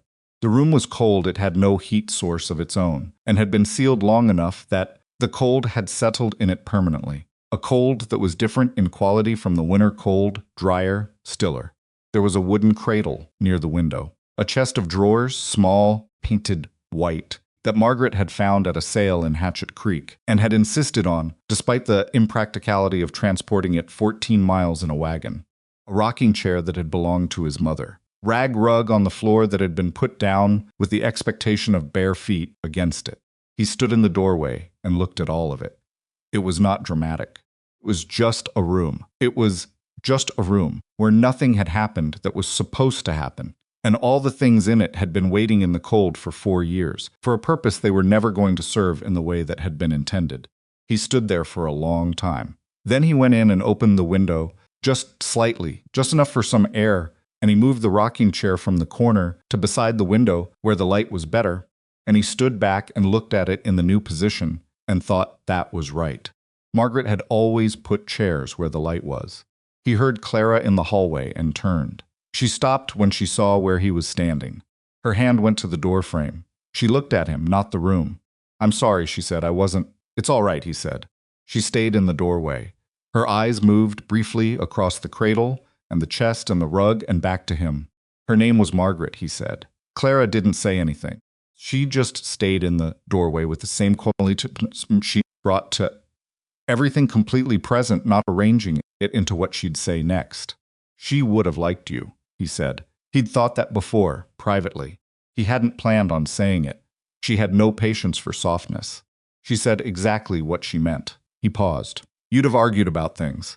She'd have respected you for it." Clara's expression moved in a way he couldn't fully read. "Cradle was hers," he said. "Her father built it. It went in the family wagon when she came west." He looked at it.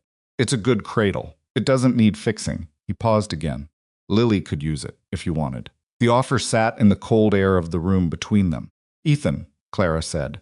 Her voice had something rough at the edges. "It's just a cradle," he said. "It should be used." She looked at the cradle for a long moment. He watched her looking at it. "I'll think about it," she said. "All right." She went back down the hallway. He stood in the nursery for another minute, looking at the rocking chair in the better light, and then he went back to the toolbox and the hinge and the practical work of Thursday afternoon. Cradle appeared in the main room 2 days later. He didn't bring it out. He came in from the barn, and it was there, next to Clara's usual chair by the fire, positioned at an angle that gave access from both sides. Clara was at the stove with her back to him, and she didn't comment on it, and neither did he, but Lily was in it awake, fully recovered, examining the wooden slats with the focused interest she brought to new objects, and the cradle was rocking slightly from where Clara had just moved away from it. Ethan put his coat on the hook. He sat at the table. He looked at Lily in the cradle that had been built for another child and had waited 4 years to be useful. And the feeling that moved through him was not one thing, it was grief, and it was something else. And it was the particular complexity of a life that continues past the point where you thought it would stop, and all of it was present at once. And he sat with all of it, without trying to sort it into something cleaner. "Thank you," Clara said from the stove without turning. "You don't have to thank me," he said. "I know." She turned then. "I wanted to." April announced itself not with warmth, but with the smell of thaw, that particular scent of earth re-emerging from under months of snow, rich and damp and slightly overwhelming after the clean austerity of winter. The mud was at its worst in the first 2 weeks, and then it began to firm. The days extended. The cattle that had spent months in the barn began to test the pathasses with a restlessness that meant they were ready to be out in it. Ethan was out more during the day now. The ranch required its spring was not a gentle season on a cattle operation. It was a season of work deferred by winter, arriving all at once, and he moved through it with the focused efficiency of a man who knew exactly what needed doing and in what order. He came in at midday and in the evening, and the cabin met him both times with a warmth and a smell and a sound that it hadn't had before, and he'd stopped being surprised by how much that mattered. Clara had taken over the cooking entirely in the way things take over when a competent person decides to do them properly. She was not a showy cook. She made things that were practical and nourishing. She didn't waste. She kept track of what was getting low on the shelf without anyone asking her to, but somewhere in the stretch of weeks, she'd found her way into the rhythms of what tasted good in a specific way that had nothing to do with the food. On an evening in the second week of April, she made a stew from dried beans, and the last of the preserved vegetables, and a piece of the elk Ethan had brought in, and it was the best thing he'd eaten in as long as he could accurately remember. He told her so. She looked at him like she wasn't entirely sure what to do with the direct compliment delivered without any surrounding conversation. "It's just stew," she said. "It's not just stew." She sat down across from him and they ate, and Lily was in the cradle, next to the table, in what had become her dinner-time position, and Thomas was in his chair, and the fire was going. And outside the evening had that quality it gets in April, in Montana, when the sun stays a little longer than expected, and the sky goes a specific shade of orange and gold before the dark, and it came through the window and lay across the table between them. "I've been thinking," Clara said. He looked up. "About what you asked. About staying." She had her hands around her cup, not drinking, just holding it. "I've been thinking about what it would actually mean. For you," she paused, "for me." He set his fork down. "Keep coming back to Robert," she said. "Not in I'm not comparing you. That's not what I mean. I keep thinking about what he'd say." She turned the cup. He'd say something practical. He always led with practical. A small, private kind of almost smile. He'd say, "Clara, you've got a 4-month-old 5 months now, a Montana winter, and a man who came out of his house in the dark to carry you through a blizzard. Stop thinking and do the math." Ethan waited. "The math says stay," she said. She looked up at him. "If your offer still stands." "It stands," he said. "I'm not easy to live with," she said. "I'm stubborn and I have opinions about how things should be done. And I'll tell you when I think you're wrong." "I've noticed," he said. "I'm telling you so you know what you're agreeing to. Clara." He said her name in the way he'd learned to say it, flat but not cold, direct without being hard. "I've lived with you for 3 months. I know what I'm agreeing to." She looked at him steadily. "I can't promise more than what this is right now. Starting from what this is." "Starting from what this is," he said, "is enough." She nodded. Once, the way she nodded when she'd made a decision and was done with the deliberating part. He reached across the table and put his hand over hers.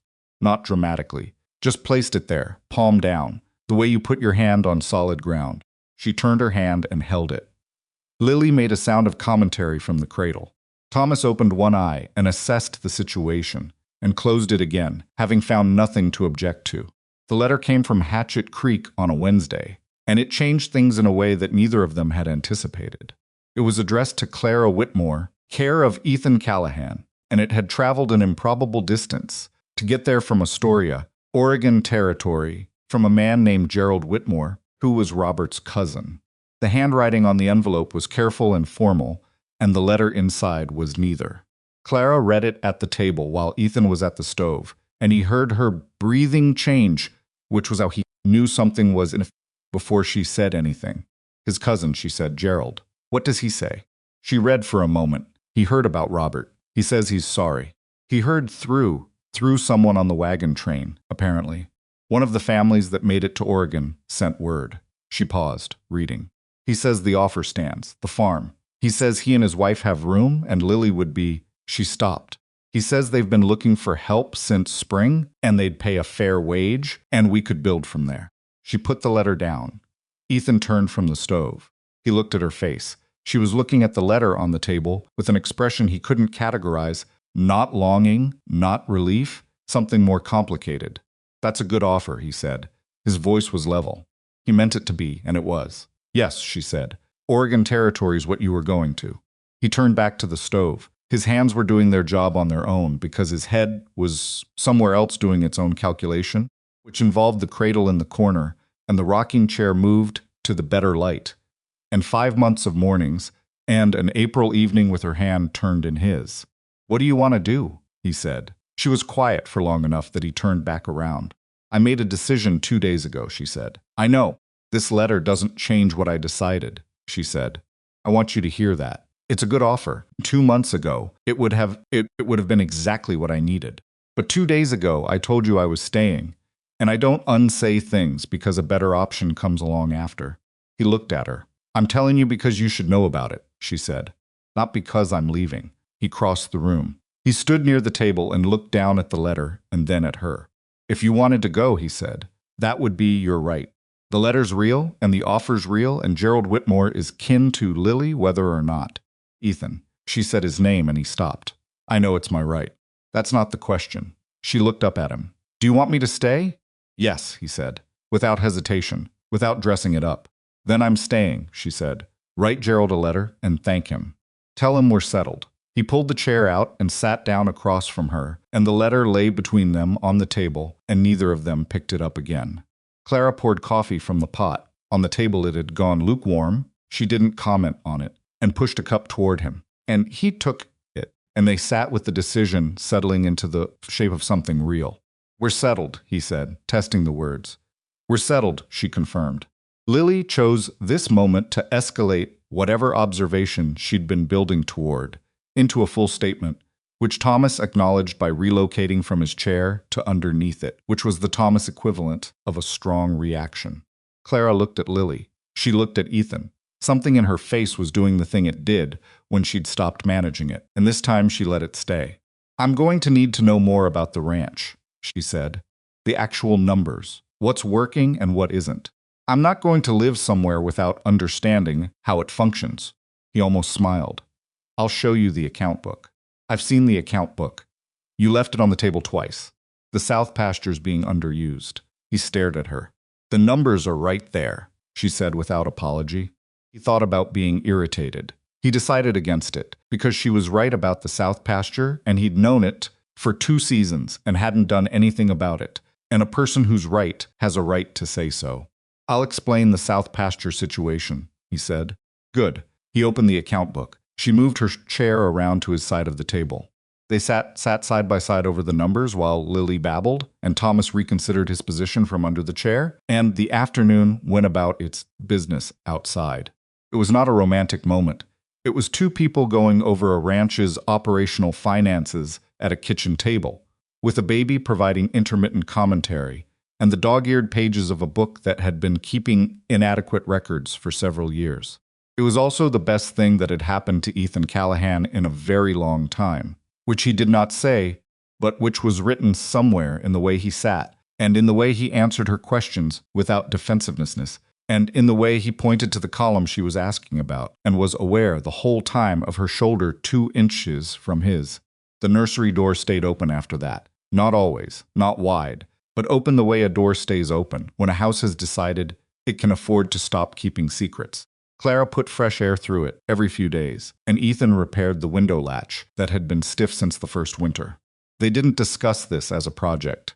It just happened in the way things had been happening since January, incrementally, without announcement, in the specific language of 2 people who expressed what mattered through what they did rather than what they said.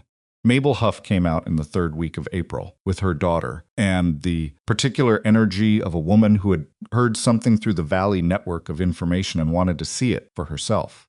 She took one look at the cradle by the fire, and at the account book open on the table, and at the way Ethan refilled Clara's coffee without being asked, and her face made a specific arrangement that meant she'd confirmed what she'd suspected.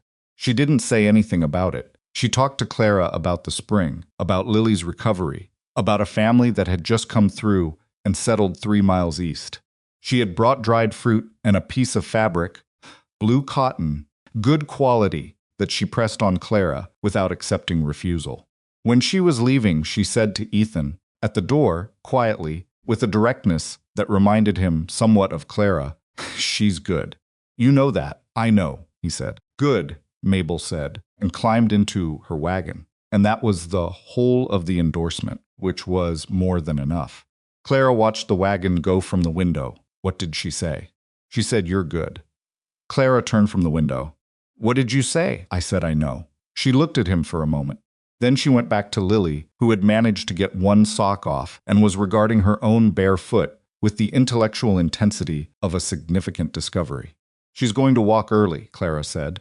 "She's been pushing on things for weeks." "How early?" 8-9 months if she keeps at it. Clara crouched down to Lily's level. "Stubborn. Runs in the family," Ethan said, before he'd decided to say it. Clara looked up at him from the floor. The expression on her face was something he was still learning to read. She had a particular look for when something landed in her differently than she'd expected. And this was it. She didn't respond to the joke, exactly. She just stayed with it for a moment, and he saw her deciding to let it be a thing that had been said, a marker of something. Then she looked back at Lily and said, Put your sock back on. It's still April. Lily considered this information and decided it didn't apply to her. Outside, the evening was doing what April evenings in Montana were beginning to do, which was to offer something other than dark. The light hung in the sky a little longer every day, and the land was coming back to itself in the specific way of land that has survived a hard season slowly, stubbornly from the ground up. Ethan stood in the doorway of the cabin and looked at it. His land, his fence lines and his pasture, and the barn that had a woman and her baby in it 4 months ago, and now had only cattle and one increasingly entitled barn cat who had apparently decided indoor life was superior. He thought about his father, who had built the original cabin with 2 other men and had expanded it twice. He thought about Margaret, who had made it a home in the specific way that some people make homes not by decorating, but by inhabiting fully, by being completely present in a space until the space takes the shape of the person. He thought about the nursery window that was slightly crooked because he'd never fixed it, and the rocking chair that was now in the right light, and the cradle that was rocking slightly in the room behind him, because Clara had just put her hand on it. He heard her come to stand beside him. Not close enough to be touching, just present. The way she was present fully, without half measures. They stood in the doorway and looked at the evening together. "You'll need to restring the north fence before the cattle go out," she said. "I know. The corner post is soft. I saw it when I walked out yesterday." "I know that too." She was quiet for a moment. "I was thinking about the south pasture. If you moved the stock rotation earlier in May, before the ground gets too..." "Clara," he said. She stopped. Can you let me look at the evening for 5 minutes before we do the fencing?" Pause. "Then the post isn't going anywhere. Thank you." They stood in silence. The light did what April light does in Montana. It lingered, gold and unhurried, like it had finally remembered what it was for. Somewhere in the pasture, one of the cattle made a sound that meant it was settling for the night. Thomas appeared at their feet from nowhere, as Thomas did, and sat between them with the posture of an animal who had decided this was his doorway now. 5 minutes, Clara said, after what was probably 3. He looked at her. "Then we're talking about the fence," she said. But she was looking at the light, not at him, and the corner of her mouth was doing the almost smile, and her shoulder was close enough to his that he could feel the warmth of her through the spring evening air. "Then we're talking about the fence," he agreed. And they stood there in the doorway of the cabin where Ethan Callahan had lived alone for 4 years, with Thomas between their feet and Lily in the cradle, inside in the south pasture waiting in the north fence, needing attention, and the evening held them in it, like something that knew what it was doing, even when the people in it weren't entirely sure yet. The north fence took 4 days to restring properly.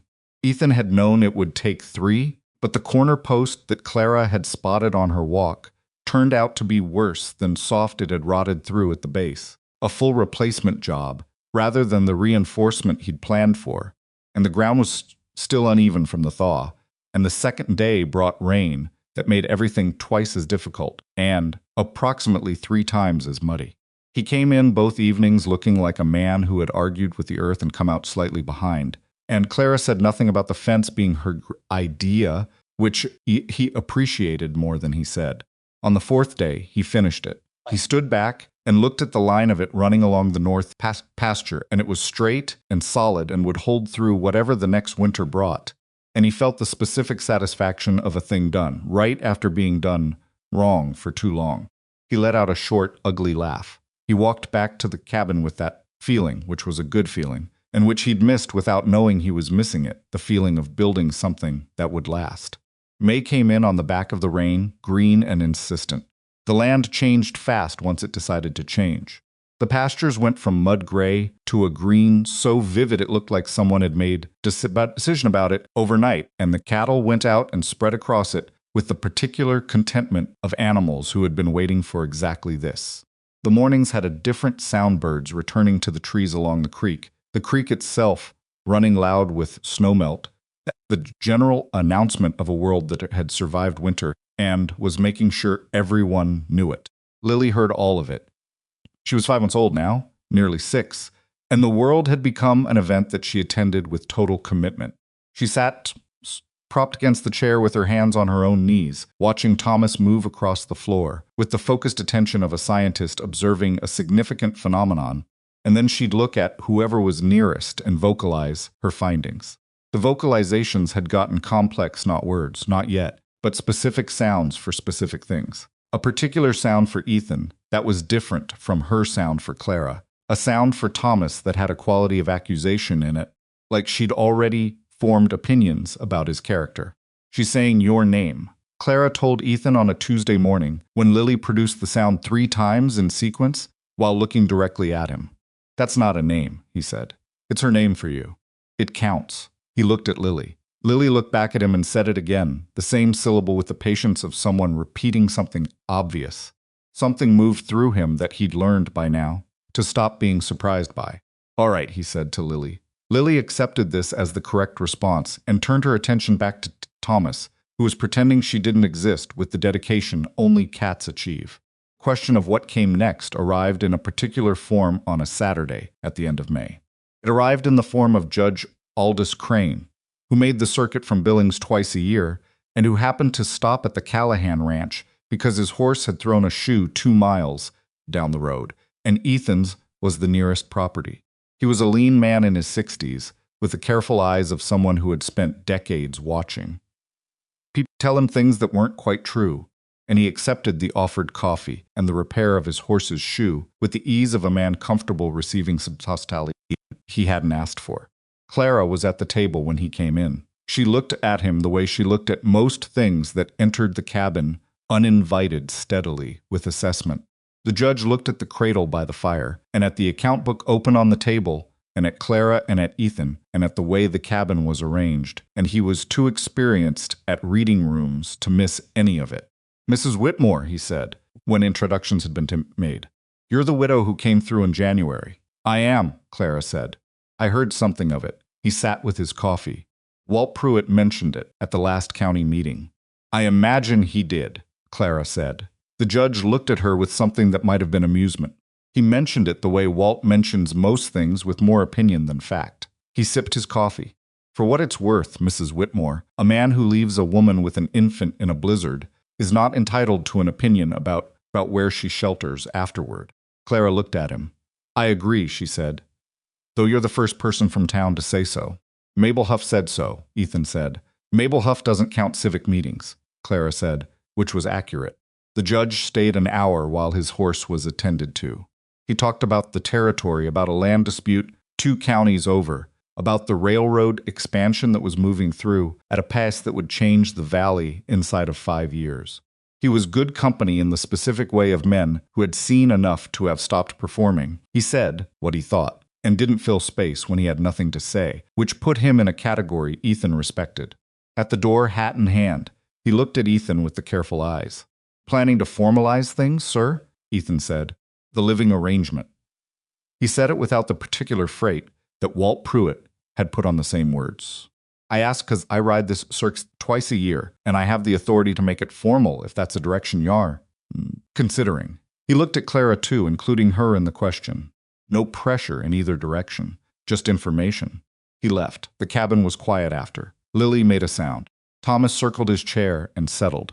Clara was at the window, watching the judge's horse go down the road. Her back was to Ethan. He asked a question, Ethan said. He did, she said. I've been thinking about asking it myself, he said. The same question. Clara turned from the window.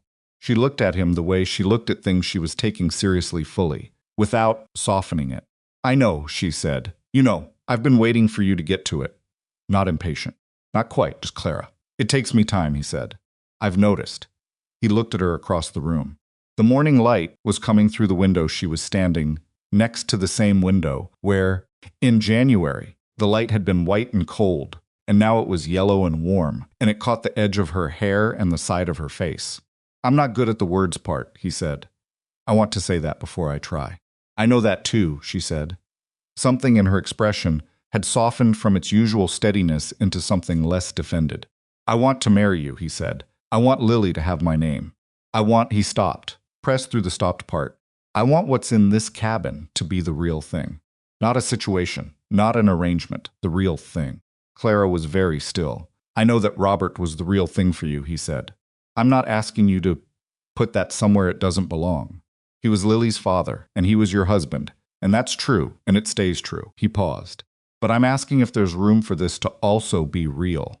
Across the room. She stood in front of him and looked up at him, and he could see her working through something, not doubt, not hesitation, something more like the careful effort of a person, making sure they're doing something for the right reasons and not the easy ones.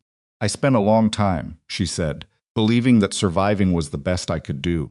After Robert, after the wagon.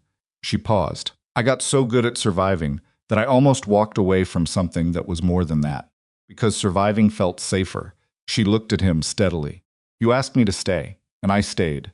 And every day since then I've been less afraid. She stopped. Restarted. That's not nothing. That's quite a lot. Is that a yes, he said? The corner of her mouth moved. That's a yes, she said. The most honest yes I've got. He put his hand on the side of her face, and she put her hand over his, and they stood like that in the morning light for a moment that didn't need to be longer than it was. From the cradle, Lily made the sound she'd decided was Ethan's name, demanding, clear, certain of her right to be included in whatever was happening.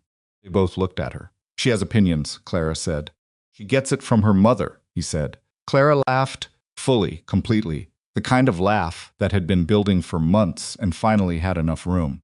It filled the cabin the way the morning light filled it, without trying, just because it was there. The wedding happened on a Saturday in the second week of June. It was not a large event. Neither of them wanted a large event, which was one of the first things they'd agreed on when they agreed on it, which had saved approximately 40 minutes of discussion. Mabel Huff came and brought her husband and her daughter. The ranch hand Cord, who had ridden to Hatchet Creek in the mud for the doctor, and had never quite stopped appearing at the ranch on various useful pretexts, came and stood in the yard with his hat in his hands. A woman named Ruth from 2 properties east, who Clara had met through Mabel, and who had a directness Clara respected, came with her husband, and brought a cake that was better than anything the occasion required. Judge Crane had been written to, and had confirmed his return circuit would pass through in June, and he stood in the yard of the Callahan Ranch on a Saturday morning, with the sun doing what a June sun in Montana does fully, without reservation. And he spoke the words that made things formal, with the brisk authority of a man who had done this many times, and understood that the ceremony mattered less than what came before and after it. Ethan wore the good jacket he'd had since his father's funeral, which fit him well enough, and which Clara had pressed the night before without being asked. She wore the blue cotton dress that Mabel had brought the fabric from April, made up by Ruth, who turned out to have a precise hand with a needle, and her hair was up in a way that was more deliberate than the way it usually was. And she carried Lily on her hip because Lily had made her position on being set down abundantly clear. Lily wore a white dress that had been in the chest in the nursery. When Ethan brought it out the night before, folded carefully in tissue that had gone slightly yellow with age. Clara had looked at it and then at him with the expression he'd come to know as the one she had when something was more than she'd prepared for. Margaret made it, he said, before she made it, before she knew. He paused. It was never used. Clara unfolded it carefully. It was fine work, small careful stitches, a ribbon at the collar. She looked at it for a long time. Are you sure? She said. It was made to be worn, he said, same as the cradle. Clara put it on Lily the next morning, and Lily received the procedure with the tolerance of an infant who had learned to accept indignities in exchange for the social event that usually followed. And in the white dress, she looked so entirely herself, so thoroughly Lily, with her particular expression of observing and assessing that Clara had to look away for a moment, and Ethan had to find something to do with his hands. The ceremony took 11 minutes. In the yard, Mabel cried, which she'd apparently decided was acceptable, given the occasion, and her husband patted her shoulders with the practiced patience of a man who had been doing that for 30 years. Ruth cut the cake with the efficiency of someone who had made it and therefore knew exactly where to cut. Cord ate 2 pieces and looked like he might ask for a third, but didn't. Judge Crane drank a cup of coffee and shook Ethan's hand and said, "Good man," in the particular tone of someone who meant it as a complete assessment. Clara stood in the yard of the ranch in the June sun, with Lily on her hip and the blue dress, and the fact of being Clara Callahan, which was a name she turned over in her mind quietly. Checking its weight, finding it solid. Ethan stood next to her. He was not good at standing in the middle of things. He was a perimeter man, a doorway man. But he stood in the middle of the yard, in the middle of the small gathering, and he stayed there, which was its own kind of work, and which he did. "All right," she said quietly for his ears. "All right," he said. She found his hand. He held it. The guests stayed it into the afternoon, which was longer than either of them had planned, but which turned out to be the right length, long enough to become a real afternoon rather than a ceremony with a brief afterwards, long enough for Lily to perform all her current repertoire for an appreciative audience, long enough for the day to settle into something that felt like a day rather than an event.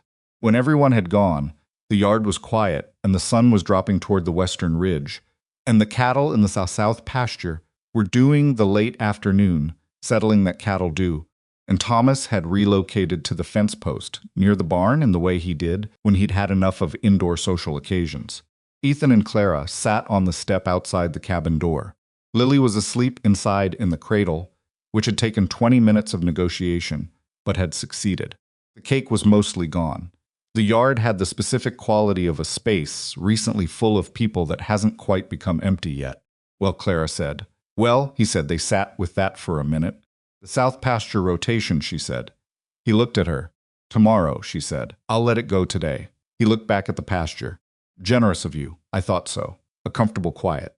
The creek talked in the distance. A bird made its evening announcement from somewhere in the trees. "I want to tell you something," he said. She waited. "The morning I found you," he said. "I stood outside that barn for about 4 seconds, deciding whether to go back inside my cabin." He paused. "I want you to know that. Because you thanked me that first morning like I'd done something obviously right. And it wasn't obvious. I had to decide." Clara was quiet for a moment. And I'm glad I decided how I did." He said it simply because it was simple. "That's all." She leaned her shoulder against his. Not dramatically. Just the way you lean against something solid when you know it's going to hold. "I knew someone was there," she said. "When you came in with the lantern, I heard the board come off the door, and I knew someone was there, and I remember thinking, if this person is decent, we might be all right." "They're not," she stopped. "I was too cold and too tired to be afraid anymore. I just thought, let's see what kind of person this is." And she was quiet for a beat. "Then, took me about a week to be sure." He looked at her. "You talked to Lily," she said, "when you were holding her that first night. You thought I was asleep. You talked to her very quietly, and you were gentle isn't the right word. You were careful, like she was something worth being careful with." She paused. Men who are careful with small, helpless things, when nobody's watching, that's character. That's the real kind. Ethan didn't say anything for a moment. "I didn't think you could hear that," he said. "I was awake for most of it," she said. "I was too afraid to sleep." He absorbed that. "I'm glad you didn't tell me," he said. "I know, that's why I didn't." The evening came down over the ranch in the way June evenings come slowly, with full color, the sky going through its inventory of oranges and pinks before settling into the blue-gray of near dark. The first stars came out over the eastern ridge, tentative and then certain. "Can I ask you something?" Clara said. "Yes." "The 4 seconds," she said. "When you were deciding. What made you go in?" He thought about it. He'd thought about it before, privately, without arriving at anything clean. The honest answer was that he didn't fully know that decisions made in 4 seconds in the dark don't always come with legible reasoning. But he'd gotten closer to it over the months since, turning it over in the way you turn something over when you have time and light and the willingness to look. "I heard Lily," he said, and something in me just recognized it. That sound. He paused. "I couldn't have walked away from that sound. I didn't have the option." Clara was quiet. "What you said before," he continued, "about surviving. About getting good at surviving, until you almost walked away from something more than that." He looked at the first stars. "I'd been doing that for 4 years. Surviving and calling it a life." He paused. "Lily's sound didn't give me the 4 seconds. The 4 seconds were the part of me that had gotten used to not going in." Clara put her hand on his arm and kept it there. "We're a pair," she said. "Both of us half convinced we didn't deserve more than what we had." "Were," he said, past tense. She considered that. "Were," she agreed. Summer moved through the ranch, with the full authority of a Montana summer, which is the kind of summer that means business, long, hot days, cold nights. The work multiplying in the way summer work on a cattle operation multiplies until it's simply what you do from first light to last. Ethan hired Cord on formally, which Cord accepted with the equanimity of a man who had seen it coming for 2 months. They fixed the section of the east fence that had been low on the priority list all section, re-roofed the barn section that had been losing its argument with winter for 3 years, and started the extension of the south pasture that Clara had mapped out on the back of the account book in April. Clara ran the household with the same efficiency she brought to everything organized, unsentimental and highly specific about how things should be done, which occasionally produced collisions with the way things had always been done, produced conversations that were sometimes loud and always concluded by whoever turned out to be right, which varied. She was right about the south pasture rotation. He'd known she was right before she said it. He told her so, finally on a July evening when the rotation had been running 6 weeks and the difference was visible in the grass. She looked at him for a moment. "I know you knew," she said. "I wanted to arrive at it myself." I noticed. A pause. "You took 3 weeks. 2.5. She went back to what she was doing, but he saw the side of her mouth. The thing about living with someone, the real thing about it, the thing that doesn't fit into the idea of it, is that it's made up almost entirely of small moments that nobody would have bothered to describe if asked. The large things happen and they matter, but the shape of a life together is built from the other kind. From the morning routine that becomes shared without discussion, from the way 2 people learn to move around each other in a small cabin without collision, from the particular quality of a silence that has become comfortable enough to be restful rather than empty. Ethan had forgotten this. Or maybe he'd never fully known it the first time, being 22, and in the early urgency of a marriage that was good and real and had not lasted long enough to become familiar. He hadn't had the chance to learn the long part. He was learning it now, in his 30s, with a woman who had her own grief and her own stubbornness and her own way of being right about the south pasture, and it was the kind of learning that settled into a person rather than sitting on top of them. Lily pulled herself upright for the first time on an August morning. She'd been working toward it. Clara had been tracking the signs for weeks, the increasing purposefulness of her reaching, the way she'd been using the side of the cradle to practice her grip. But the morning she actually did it, she did it without an audience. And the first anyone knew was the specific sound of Lily announcing her own accomplishment at high volume from the nursery, where Clara had put the cradle because the room was warmer in the mornings. They both went to the doorway. Lily was standing gripping the side of the cradle with both hands, her face flushed with effort and triumph, her legs doing their inexperienced best to hold the arrangement together. She saw them in the doorway, and the expression she produced was the expression of someone who has done something significant and requires witnesses to confirm it. "There it is," Clara said quietly. Ethan stood in the doorway of the nursery, the room where the window was slightly crooked and the rocking chair was in the right light, and the rug on the floor had been waiting for bare feet, and he watched Lily standing in Margaret's cradle in Margaret's dress, which had been washed and put on her for the 3rd time this week, because Lily had opinions about her wardrobe, and he felt the full, complicated truth of a life that carries everything forward. The grief and the love and the loss and the new thing growing right in the middle of all of it. He didn't try to separate them out. He'd stopped trying to do that. Clara put her hand on his back between his shoulder blades, the way she did sometimes when she knew he was in something layered. She didn't say anything. She understood by now that he didn't need words for the layered moments, just presence. Lily let go of the cradle with one hand and reached toward them.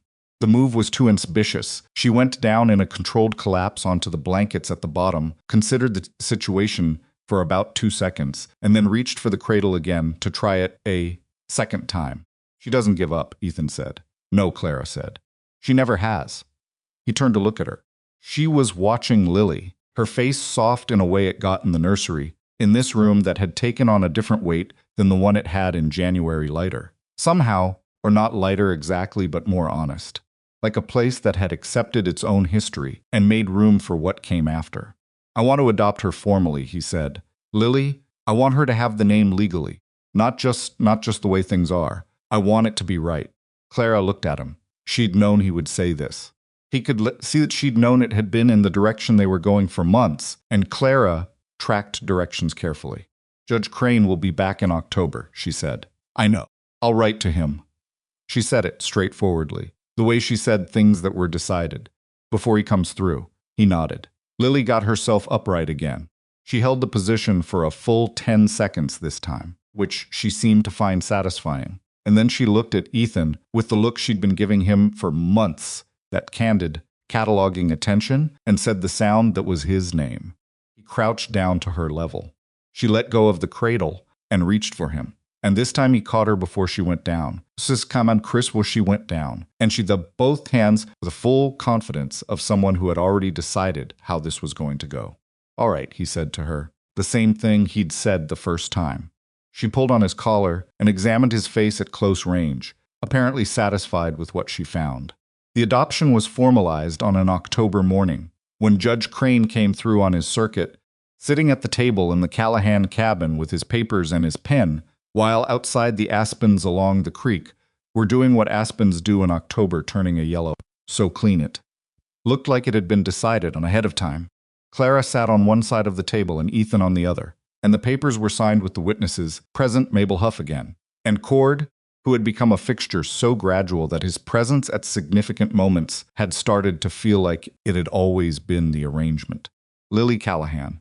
The name sat on the paper and in the room and in Ethan's chest in a way that was not dramatic but was very large. Judge Crane left. Mabel left, this time managing not to cry until she was past the fence line, which Cord politely didn't mention.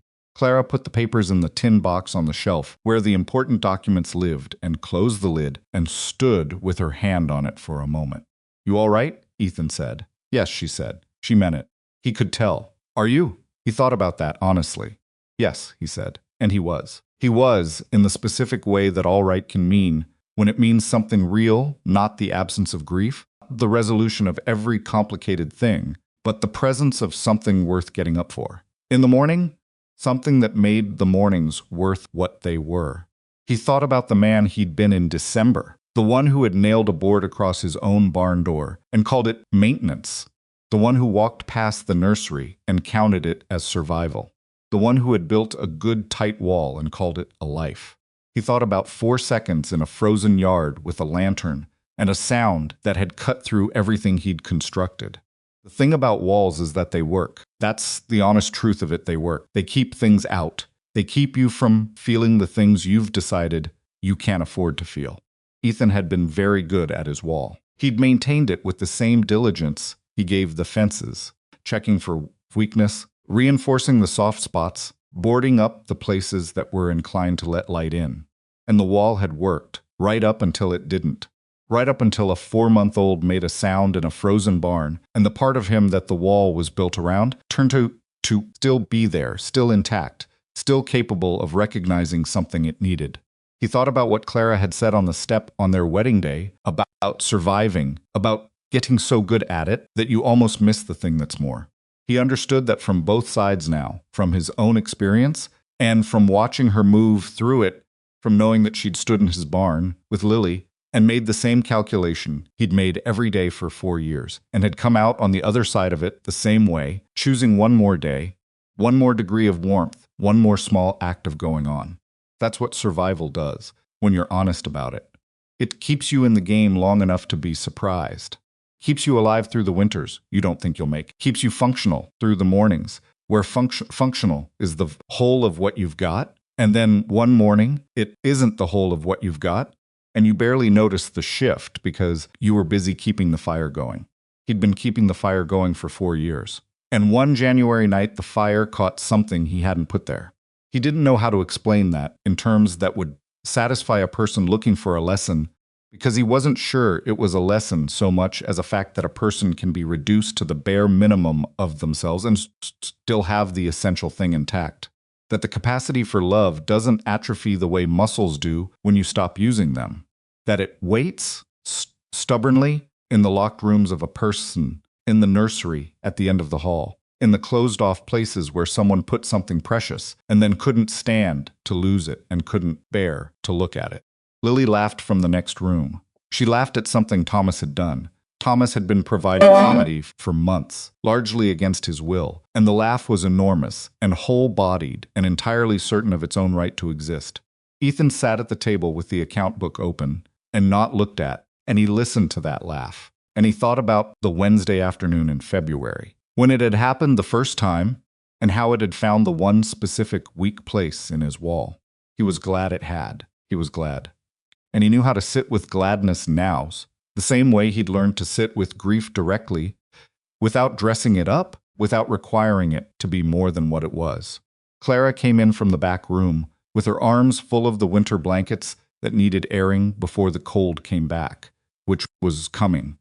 The October air was already carrying that information. She set them on the table and started sorting and said, "The gray one's worn through at the corner. It's not going to last another winter. There's a trading post in Billings that does good wool," he said. "I need to go in November for the cattle sale. I'll come," she said. "I've never been to Billings. It's not," he thought about how to describe Billings. "It's not remarkable. I've been 14 miles in either direction since January," she said. "Unremarkable is fine." He thought about Clara in Billings. He thought about her in the trading post, with her particular opinions about fabric and her completely direct method of negotiating price, and the expression the trader would have when he met someone who knew exactly what things were worth and was uninterested in paying otherwise. "I'll arrange for Cord to stay with Lily," he said. Mabel offered to take her for a few days. "She's been asking." Then Mabel. Clara nodded, folded the gray blanket, set it in the pile for replacement. She moved through the task with her usual efficiency, and he watched her and thought about how a person becomes familiar, how the particular way someone moves through a room becomes something you carry, something that would be missed the way you miss a sound when it stops. He'd missed sounds for 4 years. The absence of them had been his whole landscape. Now the cabin had its sounds back, and he'd stopped being surprised by them, which meant he'd started taking them for granted in the specific way you take for granted, things you can no longer imagine being without, and that was, he thought, exactly right. That was what it was supposed to become. Outside, October was doing its work on the aspens. Creek was louder with the autumn rain. The cattle were in the near pasture, and the south rotation had been the right call all along the grass. There was better than it had been in 3 years, and they'd carry more weight into the winter, and the winter would come, because it always came, and they would manage it, because that was what you did. On the last evening of October, Ethan walked out to the pine tree behind the cabin. He hadn't been out there since spring, and before spring it had been longer. The marker was still there, and the ground around it was covered in pine needles that had come down in the fall, and he stood for a while in the quiet of the evening with his hat in his hands. He talked for a little while, not to anything specific, not to the marker, just into the evening air, the way a person sometimes has to say things out loud to know they're true. He said that things had changed. He said that he hadn't planned it and hadn't seen it coming, and had, at several points, done his best to prevent it through simple stubbornness. He said there was a girl now, with Margaret's name on her dress and his name on a document in a tin box, and she laughed like she owned the room, and he thought Margaret would have found her extraordinary. He stood there until the dark came fully, and the stars established themselves overhead. Then he walked back to the cabin. The light was in the window. He could see it from across the yard, the warm yellow of the fire, the specific rectangle of it in the dark.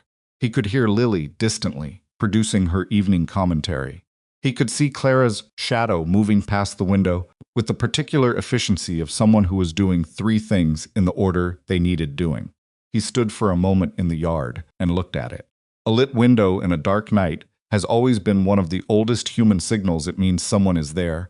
It means warmth exists. It means the effort of the day was in service of something worth coming home to. He'd driven past that window in the dark for 4 years and seen only the fire he'd built to keep himself from freezing. Now he saw what it actually was. He went inside. Clara looked up from what she was doing. Lily, in the cradle, looked up too and produced his name, in her version of it, immediate and certain, the way she'd started doing every time he came through the door, as if his arrivals required acknowledgement, as if she decided that was her job. There was a letter, Clara said, from Gerald Whitmore, in Astoria. He hung his coat. What did he say? He's glad we're settled. She paused. He said Robert would be glad. She turned the letter in her hands. I think he would be. I think that's true. Think so too, Ethan said. He meant it. She folded the letter and set it down and looked at him in the firelight, in the way she looked at him sometimes that he'd stopped trying to categorize and just let be what it was. Hard day, she said. No, he said, good day. She accepted that, turned back to the stove.